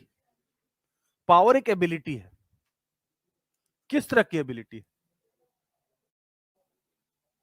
पावर को समझना बहुत जरूरी है, क्योंकि जो शुरुआती सिद्धांत है वो कहता है कि राजनीति के केंद्र बिंदु पर क्या है? राज्य। और सबसे ज्यादा ताकतवर कौन है? राज्य। क्योंकि उसी के पास संप्रभुता है, सेना है, पुलिस है, आर्मी है, रिसोर्सेज हैं, सारी चीजें तो किसके पास है? राज्य के पास है। तो कॉन्सेंट्रेटेड पावर किसके पास है? स्टेट के पास, ना कि व्यक्ति के पास, ना तो समूह के पास, ना तो सिविल सोसाइटी के पास। कॉन्सेंट्रेटेड पावर किसके पास है? स्टेट के पास। तो पावर पॉलिटिक्स का सिद्धांत, यानी रियलिस्ट सिद्धांत, यानी यथार्थवादी सिद्धांत कहता है कि पॉलिटिक्स के सेंटर पे पावर है, ना कि आदर्श, ना कि फिलॉसफी। तो उसी बात को दूसरे रूप में कह रहे हैं कि पॉलिटिक्स के केंद्र बिंदु पे राज्य है, या पॉलिटिक्स के केंद्र बिंदु पे पावर है। अब पावर को समझिए, पावर किसको कहते हैं? कि कॉन्सेप्ट को बिना समझे इसको समझ में आएगा नहीं। पावर, पहले तो फिजिक्स का डिफिनेशन आपने बताया, rate of doing work is called power. नहीं, जूल, तो वो फिजिक्स में है, मैकेनिकल वर्ल्ड में है। जब हम ह्यूमन रिलेशन में या पॉलिटिक्स में पावर की बात करते हैं तो क्या है? वो भी एक पावर है, उस पर भी मैं आऊंगा, लेकिन बाद में आएंगे। What is power? नियंत्रण एक पावर का एक कंपोनेंट है। पावर को बहुत अच्छी तरह समझना जरूरी है। ऐसे भी आप लोग सुनते होंगे, मसल पावर सुना है, विल पावर, सहन शक्ति। सहन शक्ति ज्यादा किसमें है? महिलाओं में या पुरुषों में? लेकिन मसल पावर ज्यादातर पुरुषों में। और पावर के speed power, it is the power, rate of doing work, यानी कम समय में ज्यादा काम। और पॉलिटिकल पावर, पॉलिटिकल पावर अभी ज्यादा किसके पास है? अमेरिका के पास। और इकोनॉमिक पावर तो चाइना के पास, जापान के पास, सऊदी अरबिया के पास भी है। आइडियोलॉजिकल पावर सुना है? गांधी के पास क्या था? Muscle power. क्या था गांधी के पास? पावर, गांधीज्म। गांधी के गांधीवाद के आधार पे एक आवाज पे करोड़ों भारतीय उनके साथ आ जाके। अब सब ब्रिटिश सरकार परेशान कि ये क्या कर रहे हैं नमक से। नहीं, तो कहने का मतलब वो क्या हो गया? Ideological power. और क्या power? Military power. Military power सुना है? इजराइल जैसे मिलिट्री पावर में काफी आगे। और क्या पावर है? हार्ड पावर, हाँ, डिप्लोमेटिक पावर। जिसकी डिप्लोमेसी जितनी बढ़िया, उसके पास पावर उतना बढ़िया। हो सकता है आपके पास पावर ज्यादा हो लेकिन डिप्लोमेसी अगले के पास ज्यादा अच्छा हो। तो डिप्लोमेसी से आपके दुश्मनों को अलग कर दे और आपके दोस्तों को, मतलब आपके दुश्मनों को साथ ले आए और दुश्मनों को अलग कर, दोस्तों को, आपके दोस्तों को अलग कर दे, तो आपके पास पावर होते हुए भी हार जाएंगे। क्योंकि डिप्लोमेटिक पावर किसके पास है? सामने वाले के पास। हार्ड पावर यानी फोर्स, डंडा पावर सुना है? Coercion, force. और कौन सा पावर होता है? पावर, जैसे भगवान के विभिन्न रूप है वैसे पावर के भी विभिन्न रूप है। ब्रह्मा, विष्णु, गणेश, महेश, है ना, पार्वती, लक्ष्मी, ये इंद्र, वरुण, कुबेर, यम, चित्रगुप्त, ये वो हैं बहुत सारे। वैसे ही पावर के भी अलग अलग रूप हैं, नहीं? तो पावर में और क्या? Soft power. अमेरिका हर जगह डंडा चलाता है। सॉफ्ट पावर क्या है? जो उनकी संस्कृति है, उनका जो रिवाज है, उनका जो सिस्टम है, वो अपने आप प्रमोट होता जाए बिना डंडे पावर के। जैसे अमेरिकन कोक। कोक जानते हैं? अगर सीधा कोक खाएंगे तो करेले से भी कड़वा होता है। लेकिन चूंकि अमेरिका का सरप्लस प्रोडक्ट है, मार्केटिंग के द्वारा, रिसर्च के द्वारा उन्होंने इसको इतना पॉपुलराइज बना दिया कि अब बच्चे टॉफी नहीं चॉकलेट खाते हैं। सॉफ्ट ड्रिंक में कोका कोला, कोक में इस्तेमाल होता है। अमेरिकन हॉलीवुड हार्ड पावर है या soft power? Soft power. American semester system soft power. American definition of democracy human rights. McDonald, Kentucky chicken, Coke, ये क्या है? केएफसी, ये क्या है? हार्ड पावर या soft power? Soft power. Bharat किसको बढ़ा रहा है? International yoga day, international day violence, Ayurveda, ये भी इंडिया की क्या है? Diwali in White House. नहीं, ये क्या हो गया? इंडिया के सॉफ्ट पावर। यानी सॉफ्ट पावर में डंडा नहीं चलाना होता है, उसमें आपके कल्चर हैं, आपके प्रैक्टिसेस हैं, आपकी वैल्यूज हैं, आपकी हिस्ट्री है, उसको पूरी दुनिया में एक्सेप्ट करवाना या प्रोमोट करवाना, उसके फायदे को सिद्ध करना। तभी ना योगा को बोलेंगे ना कि हाँ ये देखिए साइंटिफिक है, ये है, इससे फायदा है, ये है, इसमें बाकी एक्सरसाइज से ज्यादा बढ़िया है। तो soft power, hard power, structural power due to position. जैसे अमेरिका के पास स्ट्रक्चरल पावर, संरचनात्मक शक्ति। ज्यादातर दुनिया के नेट किससे चल रहे हैं? American satellites. International political system की सफलता किस पर निर्भर करती है? अमेरिका के सहयोग पे। आईएमएफ, वर्ल्ड बैंक में ज्यादा कंट्रीब्यूशन किसका है? इंटरनेशनल सी लेन्स में सिक्योरिटी देना है तो मेन जिम्मेदारी किसकी? अमेरिका की। दुनिया में कहीं भी प्रॉब्लम ज्यादा आएगा तो पहले ठेकेदारी किसकी है? अमेरिका की। नहीं? तो स्ट्रक्चरल पावर उसको कहते हैं। तो विल पावर सुना है?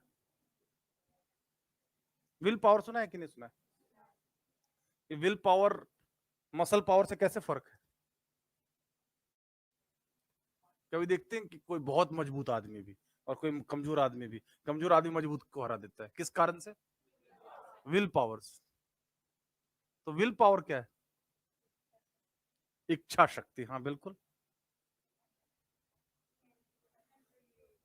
हाँ, मेंटल एबिलिटी और इच्छा शक्ति, स्पिरिट, कॉन्फिडेंस, विल पावर हो। पावर के कितने रूप हो गए? अब लेकिन पावर है क्या? What is power? क्योंकि डोमेस्टिक पॉलिटिक्स हो या international politics, there is centrality of power. और इंटरनेशनल पॉलिटिक्स में तो पावर का इस्तेमाल ज्यादा है। क्यों ज्यादा है ये भी अभी मैं बताऊंगा, लेकिन पहले ये देखिए what is power.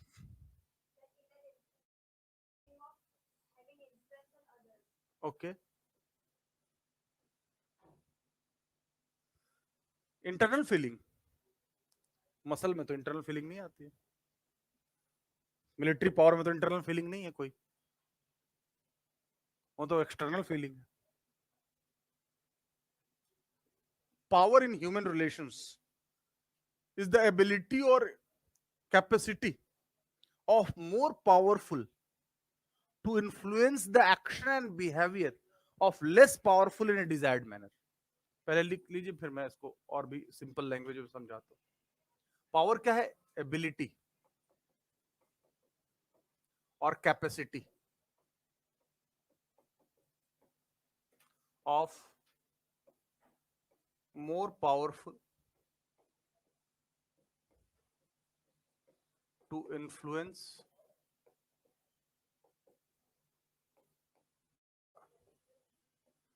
actions and behavior of less powerful in desired manner.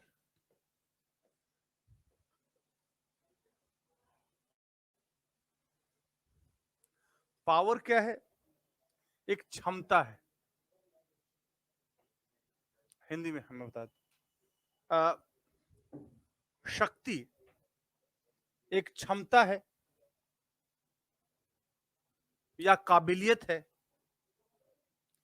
ज्यादा शक्तिशाली के, एक क्षमता है या काबिलियत है ज्यादा शक्तिशाली के द्वारा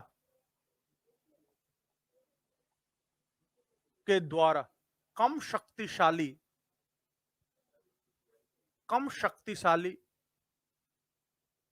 के कार्यों और व्यवहारों को अपने अनुसार परिवर्तित करने का। पावर इज द एबिलिटी और कैपेसिटी ऑफ मोर पावरफुल, शक्ति जो है ज्यादा शक्तिशाली का क्षमता है कम शक्तिशाली के कार्यों और व्यवहारों को अपने अनुसार या वांछनीय रूप से प्रभावित करने। मतलब जो ज्यादा पावरफुल रहेगा वो कम शक्तिशाली के कार्य को और व्यवहार को अपने अनुसार मोड़ देगा। नहीं तो ज्यादा शक्तिशाली, power is a relative concept और intrinsic concept. Power is always a relative concept. अगर हम कहें Bharat, India is more powerful than Bangladesh, सही है? Is India more powerful than America? नहीं। पावर जब तक तुलनात्मक रूप से बात ना की जाए का कॉन्सेप्ट हो ही नहीं सकता। Power is not a intrinsic concept. आप कहेंगे नहीं नहीं नहीं नहीं, मैं नहीं मानता, इनके पास देखिए मसल पावर है, तो बोलेंगे इनसे डबल मसल इनके पास है। अब बताइए कौन पावरफुल, ये या वो? फिर बोलेंगे ट्रिपल वाले, वो या ये? तो ये इनसे पावरफुल है लेकिन वो इनसे कम पावरफुल है, अगला उनसे ये ज्यादा पावरफुल है। यानी कि पावर हर रिलेशनशिप का आधार है। Is the phenomenon of all relationships of the world, whether is husband wife relationship और इंटरनेशनल रिलेशनशिप। आमतौर पे नॉर्थ इंडिया के हाउस होल्ड में ज्यादा पावर किसका होता है, हस्बैंड का या वाइफ का? मैट्रिलिनियल सोसाइटी में ज्यादा। आमतौर पे एक ट्रेडिशनल फैमिली में ज्यादा पावर किसका होता है, ज्यादा एज वाले या कम एज वाले का? ज्यादा। बोलेंगे कि नहीं वो तो मसल पावर में तो वो ज्यादा आगे। तो पावर हमेशा रिलेटिव कॉन्सेप्ट है, पावर इंट्रिंसिक कॉन्सेप्ट है ही नहीं। आप कहेंगे ये पावरफुल है तो किससे तुलना करना पड़ेगा? बिना तुलना के पावर हो ही नहीं सकता। पावर कोई इसी का इंट्रिंसिक कॉन्सेप्ट नहीं है, रिलेशनल कॉन्सेप्ट। समझ में आया? पावर हमेशा तुलनात्मक होता है और यही तुलना करेंगे यूरोपीय देश, पावरफुल या वो पावरफुल। हम इतने हो गए क्या, अब लड़े क्या, या ऐसे है नहीं लड़े? जब पावर हमारे पक्ष में रहता है तो बोलते हैं लड़ना अच्छी बात, और जब बैलेंस रहता है हार भी सकते हैं जीत भी सकते हैं, क्या होगा पता नहीं, तो बोले लड़ना अच्छी बात नहीं। होता है ऐसा कि जब विक्ट्री श्योर है तब तो बोलेंगे लड़ना तो बहुत अच्छी बात है, बिल्कुल लड़ना चाहिए। और जब बैलेंस है तो क्या होगा, हार भी सकते हैं, तो क्या कहेंगे, शांति बनाए रखें, लड़ना अच्छी बात नहीं। तो जो ह्यूमन देशों के बिहेवियर में भी होता है। देश कोई आसमान से भगवान से नहीं आए हैं, इंसानों से ही बने हैं। स्टेट्समैन भी इंसान है, कोई मोदी जी हनुमान जी के तो अवतार है नहीं, इंसान ही है ना। तो ये जो है Power is the phenomenon of all relationships and it is the ability or capacity of more powerful. यानी जो कम पावरफुल है वैसे वो नहीं करता, लेकिन पावर के इन्फ्लुएंस में आके वैसे वो करेगा. ये डंडा पावर सबसे अच्छा एग्जाम्पल है, टेंजिबल एग्जाम्पल है. नहीं कि किसी का गन पावर है तो लगा आपको ऐसे करना है, आप अब ये जो है ये सारा दे दिए, होता देखते हैं तो क्या करते हैं, डंडा पावर. वो तो डंडा पावर हो गया. और एक पावर ऑथोरिटी है और एक पावर, तो ऑथोरिटी किसके पास है, दाऊद इब्राहिम के पास या फिर मोदी जी के पास, और डंडा पावर किसके पास है, क्योंकि वहां गन पावर है. इन्फ्लुएंस पावर, इन्फ्लुएंस भी पावर होता है कि ये बड़ा इन्फ्लुएंशियल पर्सन है, ये बड़ा पावरफुल पर्सन है, इसका बड़ा प्रभाव है. तो प्रभाव क्या होता है, प्रभाव is also a power, influence is also a power. What kind of power, influence किस तरह का पावर है, इन्फ्लुएंशियल यानी पावरफुल. जो इन्फ्लुएंशियल होगा उसका फील्ड होगा, ट्रैक रिकॉर्ड होगा, इमेज होगा, उसको डंडा चलाना नहीं है, उसके पास लीगल पावर भी नहीं है, लेकिन उसका इमेज ऐसा है, उसका ट्रैक रिकॉर्ड ऐसा है, उसकी सभी लोगों में पैठ ऐसी है, फील्ड ऐसा है कि लोग खुद ही उसका अनुपालन करेंगे और वो दूसरे किसी को समझाने में आसानी से सफल होगा. जो इन्फ्लुएंशियल होगा ना कि हमारे अनुसार कीजिए, अपने अनुसार नहीं. नहीं तो पावर के ये डिफरेंट रूप हो गए, ये सभी को रूप को देते, फिर हम लोग बैलेंस ऑफ पावर पे आते हैं. क्योंकि पावर एक वन डायमेंशनल कॉन्सेप्ट नहीं है. जैसे सऊदी अरबिया, सऊदी अरबिया के पास इकोनॉमिक पावर तो है, लेकिन यूरोपियन कंट्री जैसा या वेस्टर्न कंट्री जैसा मिलिट्री पावर तो नहीं. उनके सामने टिक पाएंगे अमेरिका के सामने, या अमेरिका के सामने तो दूर की बात है, स्पेन पुर्तगाल के सामने में नहीं टिक पाएंगे. तो इकोनॉमिक पावर अलग है, पॉलिटिकल पावर अलग है, मिलिट्री पावर अलग है, आइडियोलॉजिकल पावर, विल पावर अलग है, हार्ड पावर अलग है, सॉफ्ट पावर अलग है, डंडा पावर अलग है, इन्फ्लुएंस अलग है, ऑथोरिटी अलग है. सभी पावर के, speed power, survival of the fittest और survival of the fastest. Survival of the fittest तो कहते हैं डार्विन, और पावर का कॉन्सेप्ट है सर्वाइवल द फास्टेस्ट. जो फास्ट होगा उसका पावर ज्यादा होगा या स्लो, उतना ही काम कोई कम समय में कर रहा है और उतना ही काम कोई ज्यादा समय में कर रहा है, तो वर्क डन तो दोनों के लिए बराबर है, लेकिन पावर है, पावर किसका ज्यादा है, कम समय में, रेट ऑफ डूइंग वर्क, वो कहते हैं स्पीड पावर. समय में उतना ही काम करना ज्यादा पावर है. तो पावर के कॉन्सेप्ट को मैं सारे डायमेंशंस को लिख देता हूं एक साथ, ताकि कभी भी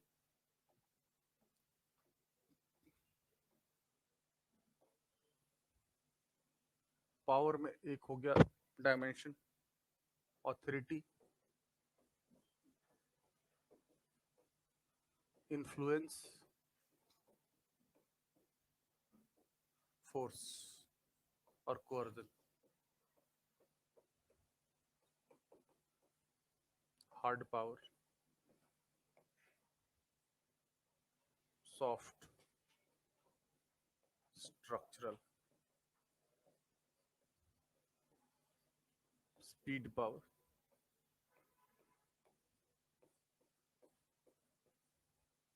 will power,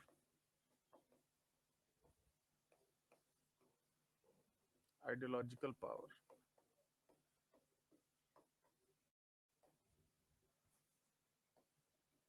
political power,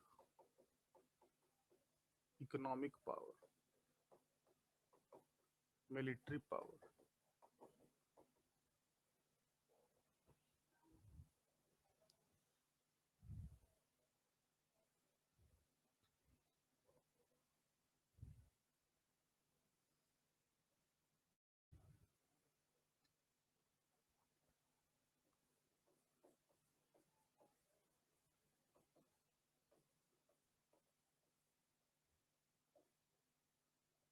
Gandhi ji क्या कहेंगे कि शक्तिशाली कौन है, चाटा सहने वाला या चाटा के बजाय रिटेलिएट करने वाला? सहने वाला। तो गांधी गिरी मजबूती का नाम है या मजबूरी का? मजबूरी का या मजबूती का? हाँ, मजबूरी का नाम नहीं, मजबूती का नाम महात्मा गांधी। कि जो कमजोर होगा वो तो सहन कर ही नहीं पाएगा, वो तुरंत रिटेलिएट कर देगा। सहन क्षमता, सहनशीलता किसकी ज्यादा है? जो सह रहा है, ना कि जो रिटेलिएट कर रहा है। तो गांधी जी के अनुसार पावर क्या है? टॉलरेंस पावर, सहनशीलता। जिसकी सहनशीलता ज्यादा होगी उसका पावर ज्यादा होगा। जैसे महावीर जैन, वीर तो बहुत सारे लोग हैं, लेकिन महावीर दो ही हैं, एक महावीर जैन और दूसरे हनुमान। नहीं, दो ही महावीर हैं, बाकी सब क्या है? तो महावीर जैन जो हैं उनका क्या पावर था? Muscle power. जैनिज्म था ही, बाद में आया ना। शुरुआती क्या पावर था उनका, बताइए? टॉलरेंस पावर, तप शक्ति। कि बिना कपड़े के जाड़े में रहना, गर्मी में रहना, भूखे रहना, अपने शरीर को कष्ट देना, कमजोर आदमी दे पाएगा? तो तुरंत बिखर जाएगा। नहीं नहीं नहीं, इतना मुश्किल है। जो मजबूत आदमी है उसकी सहन शक्ति ज्यादा होगी ना। एक्सट्रीम नॉन वायलेंस करना, तप शक्ति, सहन शक्ति। तो जैन के पास था ये पावर। ये दूसरी तरह का पावर से फर्क है कि नहीं? वो भी तो पावर है ना। सहन शक्ति जिसमें ज्यादा होगी उसका पावर ज्यादा होगा, जिसका सहन शक्ति नहीं है वो पावरलेस है। तो ज्यादा मुश्किल के बाद भी खड़े रहते हैं और कुछ लोग थोड़ी सी मुश्किल में गिर जाते हैं। तो पावरफुल कौन है? जो खड़े रहते हैं। तो authority is the most positive form of power. Authority मतलब क्या हो गया? सत्ता, हिंदी में सत्ता, कानूनी शक्ति। कानूनी शक्ति को क्या कहते हैं? सत्ता। जैसे डीएम बनेंगे, एसपी बनेंगे, तो क्या आपके पास मसल पावर अचानक बढ़ जाएगा? क्या आ जाएगा? कानूनी शक्ति आ जाएगी, ऑथोरिटी आ जाएगी। Authority is the not ability but right to issue effective commands. Power, force is only ability to issue effective commands. Authority is the moral right to rule. Authority is legitimate, legal, acceptable, involving voluntary compliance. जिसका authority है, स्वतः अनुपालन होता है। अब DM को, SDM को डंडा मारना है क्या? प्राइम मिनिस्टर को क्या मिनिस्टर रखना है क्या? सिर्फ ऐसे देखना है, उसमें समझ जाएंगे कि कुछ तो गड़बड़ है।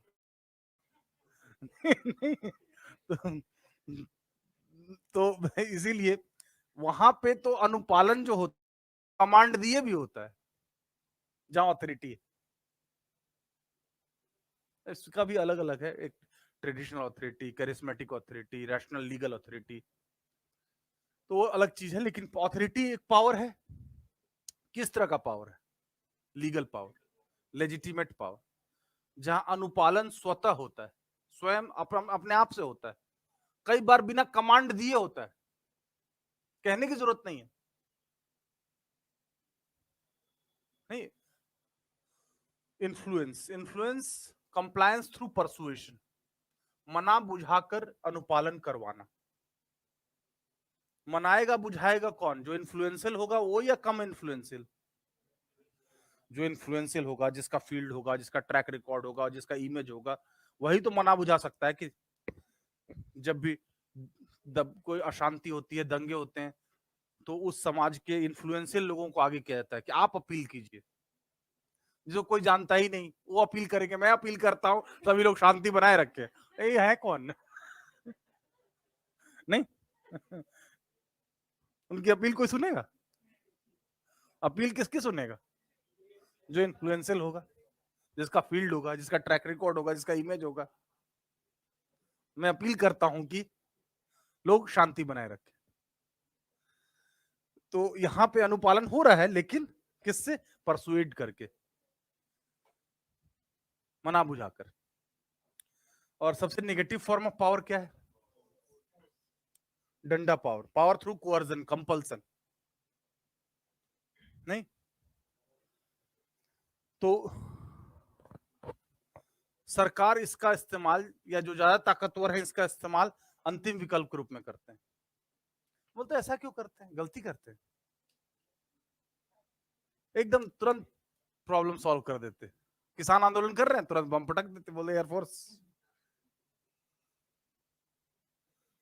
आपको एक साधारण एग्जांपल दे के बताता हूं। फोर्स का इस्तेमाल बार बार करना यह साबित करता है कि स्वतः अनुपालन नहीं हो रहा है। मैं आपको एग्जांपल देकर बताता हूं। आप बड़े हैं, किसी छोटे बच्चे जो बहुत कमजोर है उसको आप रोज मैन हैंडल कीजिए, ऐसे मत करो, वैसे मत करो, ये रोक दे, कभी वो रोक दे। शुरू में वो डरेगा, फिर बाद में 6 दिन बाद, 8 दिन बाद वो कुछ मानेगा ही नहीं। ऐसा होगा या नहीं होगा? Same is true with government. Excessive use of force make it ineffective. Excessive use of force, frequent use of force cause more defiance. अगर ताकत का इस्तेमाल बार बार किया जाए तो वह ताकत अप्रभावी हो जाती है। वह जब छोटे बच्चे जब डिफाई करने लगते हैं तब तो फिर बाकी जगह तो। और इस ताकत का प्रयोग अगर सरकार करती है तो वो साबित कर देती कि इसका सीए नहीं। लीडर ऑपोजिशन को सुनते, इस सरकार को सत्ता में रहने का कोई भी नैतिक अधिकार नहीं है। इस सरकार जनता का अथॉरिटी खो चुकी है, जनता स्वतः अनुपालन नहीं कर रही है, इसीलिए इनको बार बार डंडा चलाना पड़ रहा है। इस सरकार की विश्वसनीयता खो चुकी है, अब जनता का इस सरकार पे विश्वास नहीं रहा। इनको कोई नैतिक अधिकार नहीं है, इनकी कोई वैधता नहीं है। ये नहीं बोलेंगे कि कानूनी अधिकार नहीं, बोलेंगे 5 साल, जब तक सदन में बहुमत है तब तक 5 साल है ना, लीगल। तो लीगल बात नहीं करेंगे, क्या बात करेंगे? नैतिक। कि इनको नैतिक अधिकार नहीं है क्योंकि ये बार बार ताकत का इस्तेमाल कर रहे हैं, इसे साबित कर रहे हैं कि ये नहीं चल रहा है, यानी अथॉरिटी आपके पास नहीं है, स्वतः अनुपालन नहीं हो रहा है। जब अथॉरिटी नहीं है, सरकार का मतलब ही अथॉरिटी होता है, कानूनी शक्ति। कानूनी शक्ति नहीं है तभी तो फोर्स का इस्तेमाल करना पड़ रहा है। इसलिए आपको भी ट्रेनिंग में बताया जाएगा क्या इसका इस्तेमाल। लास्ट ऑप्शन, मनु कौटिल्य भी यही कहते हैं, किसका इस्तेमाल? साम दाम दंड भेद। सुना है? साम मीन्स मना करना, साम हाँ कॉन्सिलिएट करना, मना बुझाकर। दाम मीन्स रिश्वत देके, पैसे देके, लालच देके। भेद मीन्स फटकार नहीं लगाना, डिवाइड एंड रूल, भेद, भेद करना, भेद डालना, यानी डिसेंशन करना, डिवाइड एंड रूल करना। और दंड मीन्स फोर्स। साम दाम दंड भेद में दंड का प्रयोग लास्ट में। ये मनु कौटिल्य भी कह रहे हैं।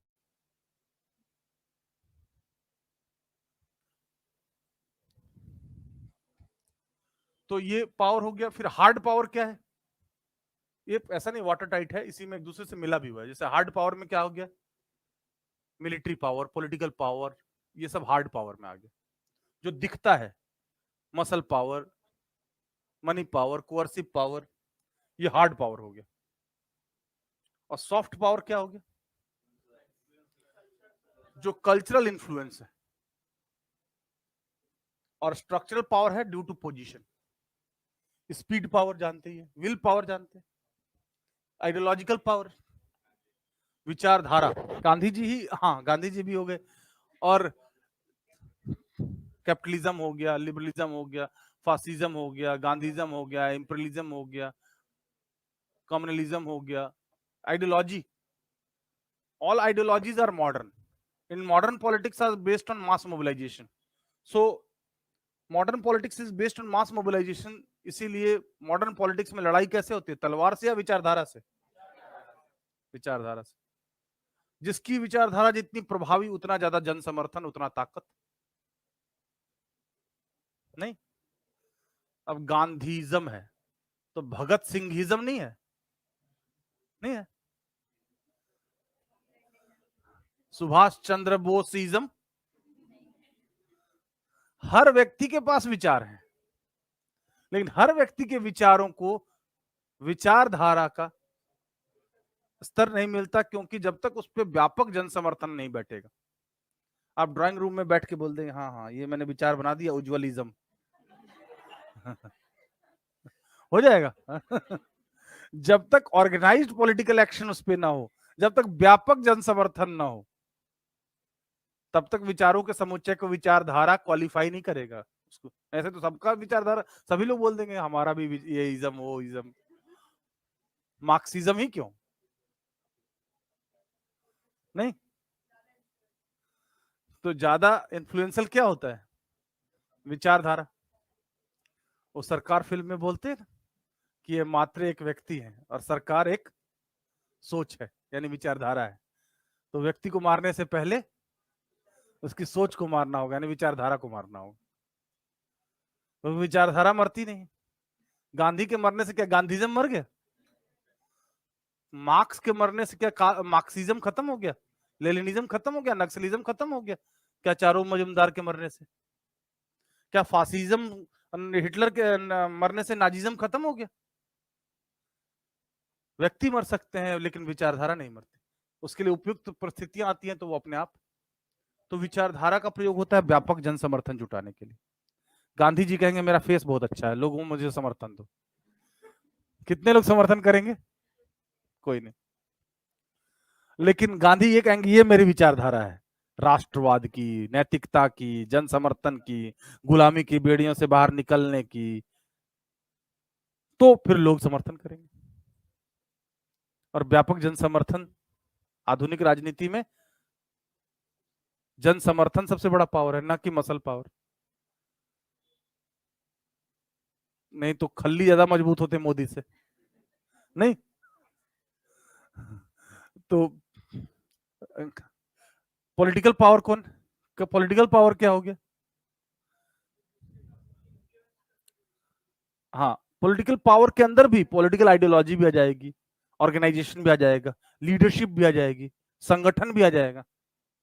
अब जिसका करिश्माई लीडरशिप है तो वहां पॉलिटिकल पावर ज्यादा होगा। इंटरनेशनल पॉलिटिक्स में पॉलिटिकल पावर किसका ज्यादा है?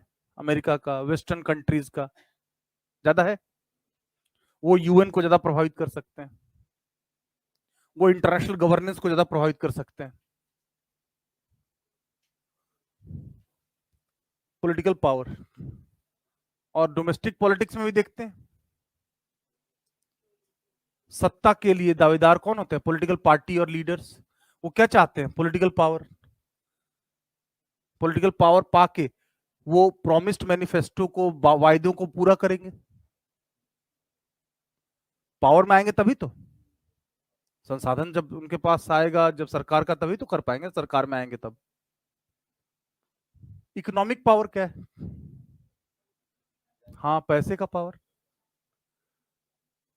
डिक्टेटरशिप ऑफ डॉलर सुना है? अंकल शैम का, अंकल शैम मतलब अमेरिका। अंकल शैम मतलब अमेरिका को हम क्या कहते हैं? Uncle sham.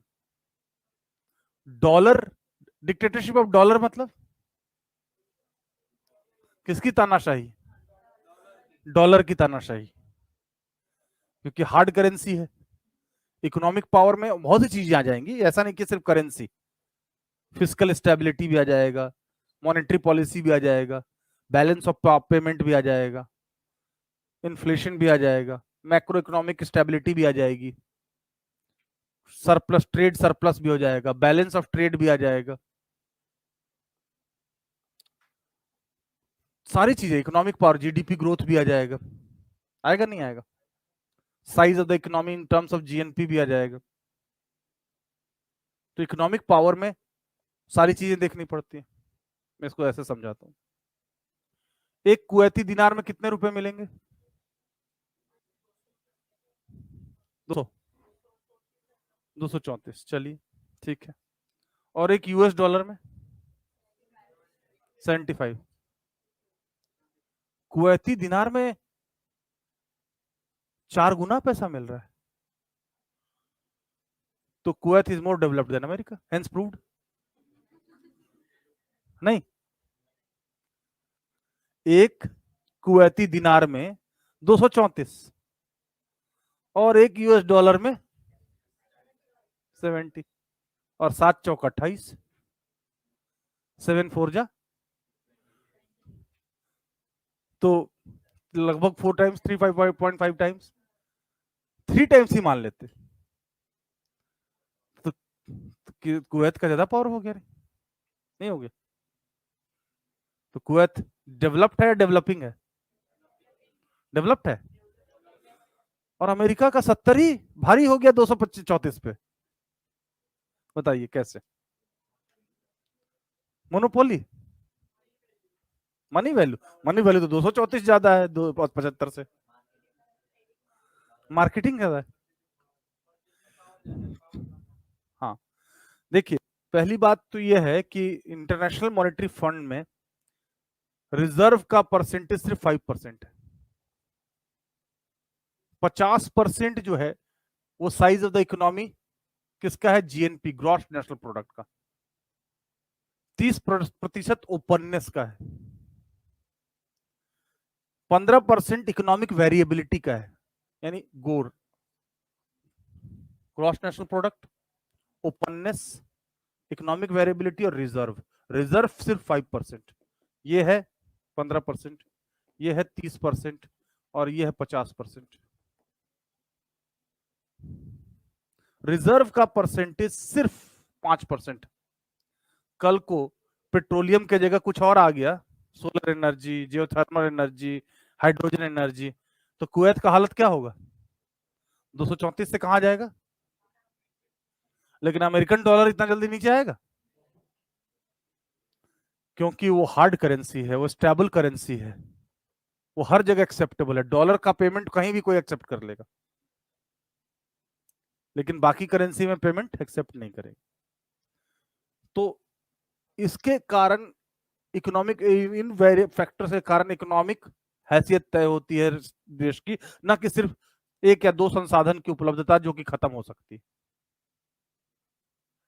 समझ में आया या नहीं आया? नहीं आया? जियो मींस आईएमएफ जैसे ही कोई कंट्री ज्वाइन करता है ना, इंटरनेशनल मॉनेटरी फंड, तो उसको कोटा मिलता है। कोटा से उसको पता चलता है कि उसकी आर्थिक हैसियत क्या है, उसका साइज ऑफ द इकोनॉमी पहले देखते हैं। इसको वेटेड एवरेज कहते हैं। 50% weighted average size of the economy का है, जीडीपी का, GNP, gross national product. GNP जानते हैं? ग्रॉस 50% जीएनपी का हिस्सा है कि साइज ऑफ द इकोनॉमी क्या है, कितने ट्रिलियन की इकोनॉमी है। तो मोदी जी कह रहे हैं कि हम 5 ट्रिलियन की अपनी इकोनॉमी बनाएंगे, और चाइना की ऑलरेडी 30 ट्रिलियन की है ना? तो जो साइज ऑफ द इकोनॉमी, और कुवैत की इकोनॉमी कितने ट्रिलियन की है? आधा ट्रिलियन भी नहीं। तो बात यह है कि size of the economy, openness, यानी कितना ओपन है, कितना ओपन डोर पॉलिसी अपना रहे हैं। ओपन डोर पॉलिसी कौन अपनाएगा? जिसकी इकोनॉमी मजबूत रहेगी, कि हाँ आओ, आप हमारे यहाँ प्रोडक्ट लाओ, हम आपके यहाँ लाते हैं, जो ऊपर निकलेगा। संरक्षणवादी नीति कौन अपनाता है? जो कमजोर होता है। जो मजबूत रहता है, हाँ बोले खुला ट्रेड करो, हमारे प्रोडक्ट को किसी से डर नहीं। और इकोनॉमिक वेरिएबिलिटी, यानी कितनी डाइवर्सिटी है इकोनॉमी में, सिर्फ एक दो प्रोडक्ट पे ही नहीं है ग्रोथ। और रिजर्व का सिर्फ 5%। रिजर्व मींस कोई भी भंडार है, विदेशी मुद्रा भंडार, इसके आधार पे आईएमएफ कोई यूएन जनरल असेंबली नहीं है कि 1 कंट्री 1 वोट 1 वैल्यू, हर कंट्री बराबर है। आईएमएफ में जिसका साइज ऑफ द इकोनॉमी बड़ा, उसकी हैसियत बड़ा, उसका बोरोइंग लिमिट ज्यादा, उसका वोटिंग परसेंटेज ज्यादा, उसका सब्सक्रिप्शन भी ज्यादा। अब कहेंगे बैंक जाके कि सब इंसान बराबर होते हैं, क्या अंबानी क्या मैं, जितना बड़ा लोन उनको देते हमें भी जरा बड़ा लोन दे दीजिए, तो बैंक क्या बोलेंगे, मान जाएंगे? क्यों, क्या कहेंगे कि भाई सब इंसान बराबर होते हैं? कहेंगे आपका रीपेइंग कैपेसिटी क्या है, आपका टर्नओवर क्या है, आपका बैलेंस शीट क्या है, आपका ट्रैक रिकॉर्ड क्या है, कितना आपने तभी तक रीपे किया लोन लेके। उनका तो ये रहा, और आपका कुंडली। तो जैसे बैंक में है वैसे ही आईएमएफ में है। आईएमएफ कोई यूएन की जनरल असेंबली नहीं है कि सब बराबर है। तो इकोनॉमिक पावर सबका अलग अलग है या नहीं? सबका बराबर नहीं है इकोनॉमिक पावर। और मिलिट्री पावर भी सबका बराबर नहीं है। मिलिट्री पावर आमतौर पे इकोनॉमिक पावर से लिंक्ड है, लेकिन डायरेक्टली लिंक्ड नहीं। जैसे कि वेस्टर्न वर्ल्ड का, हाँ, रसिया जो है उसका मिलिट्री पावर काफी है, लेकिन इकोनॉमिक पावर काफी डाउन है। बिल्कुल सही एग्जांपल आपने दी। ट्रेड कॉमर्स में काफी पीछे है वो, हाँ, लेकिन शस्त्र बनाने में, मिसाइल बनाने में, S-400 बनाने में, ब्रह्मोस बनाने में, सुपरसोनिक क्रूज मिसाइल बनाने में, एंटी डिफेंस मिसाइल बनाने में, वो स्पेसक्राफ्ट बनाने में, रॉकेट बनाने में, वो सब में आगे हैं वो। मतलब लड़ने वाला काम ज्यादा, ये सब सामान बेचने वाला काम ज्यादा कम। लेकिन जापान टेक्नोलॉजी में, क्वालिटी प्रोडक्ट्स में, तो इकोनॉमिक पावर भी सबका अलग अलग है, मिलिट्री पावर भी सबका अलग है या नहीं? टॉलरेंस पावर, तो ये सभी पावर के ही स्वरूप हो गए। अब पावर तो समझ में आ गया। पावर कोई वन डायमेंशनल कॉन्सेप्ट नहीं है, लेकिन पावर के भी जो है अब बैलेंस करना है।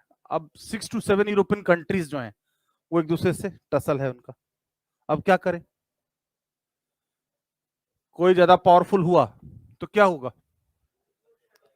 तो बाकी सब क्या करेंगे? अकेले नहीं जूझ पाएंगे तो क्या करेंगे? मिलके लेग पुलिंग सिस्टम समझे, किसी को इतना ताकतवर होने ही नहीं देना। और वार किससे लड़ जा रहे हैं? ट्रेडिशनल वेपन से या न्यूक्लियर वेपन से? न्यूक्लियर से। न्यूक्लियर वेपन तो 1945 में आया, अभी तो 1692। तो ट्रेडिशनल वेपन से लड़ाई में क्या होता है? हारे भी, गिरे भी, फिर वापस। लेकिन न्यूक्लियर वेपन से क्या होगा? Nuclear attack will lead to nuclear retaliation, will lead to extinction of the world. Nuclear war से लड़ाई तो लड़ी जा सकती है, जीता नहीं जा सकता, कोई दुनिया में रहेगा ही नहीं। So willing to hurt but afraid to strike. मारना चाहते हैं लेकिन रुकते हैं।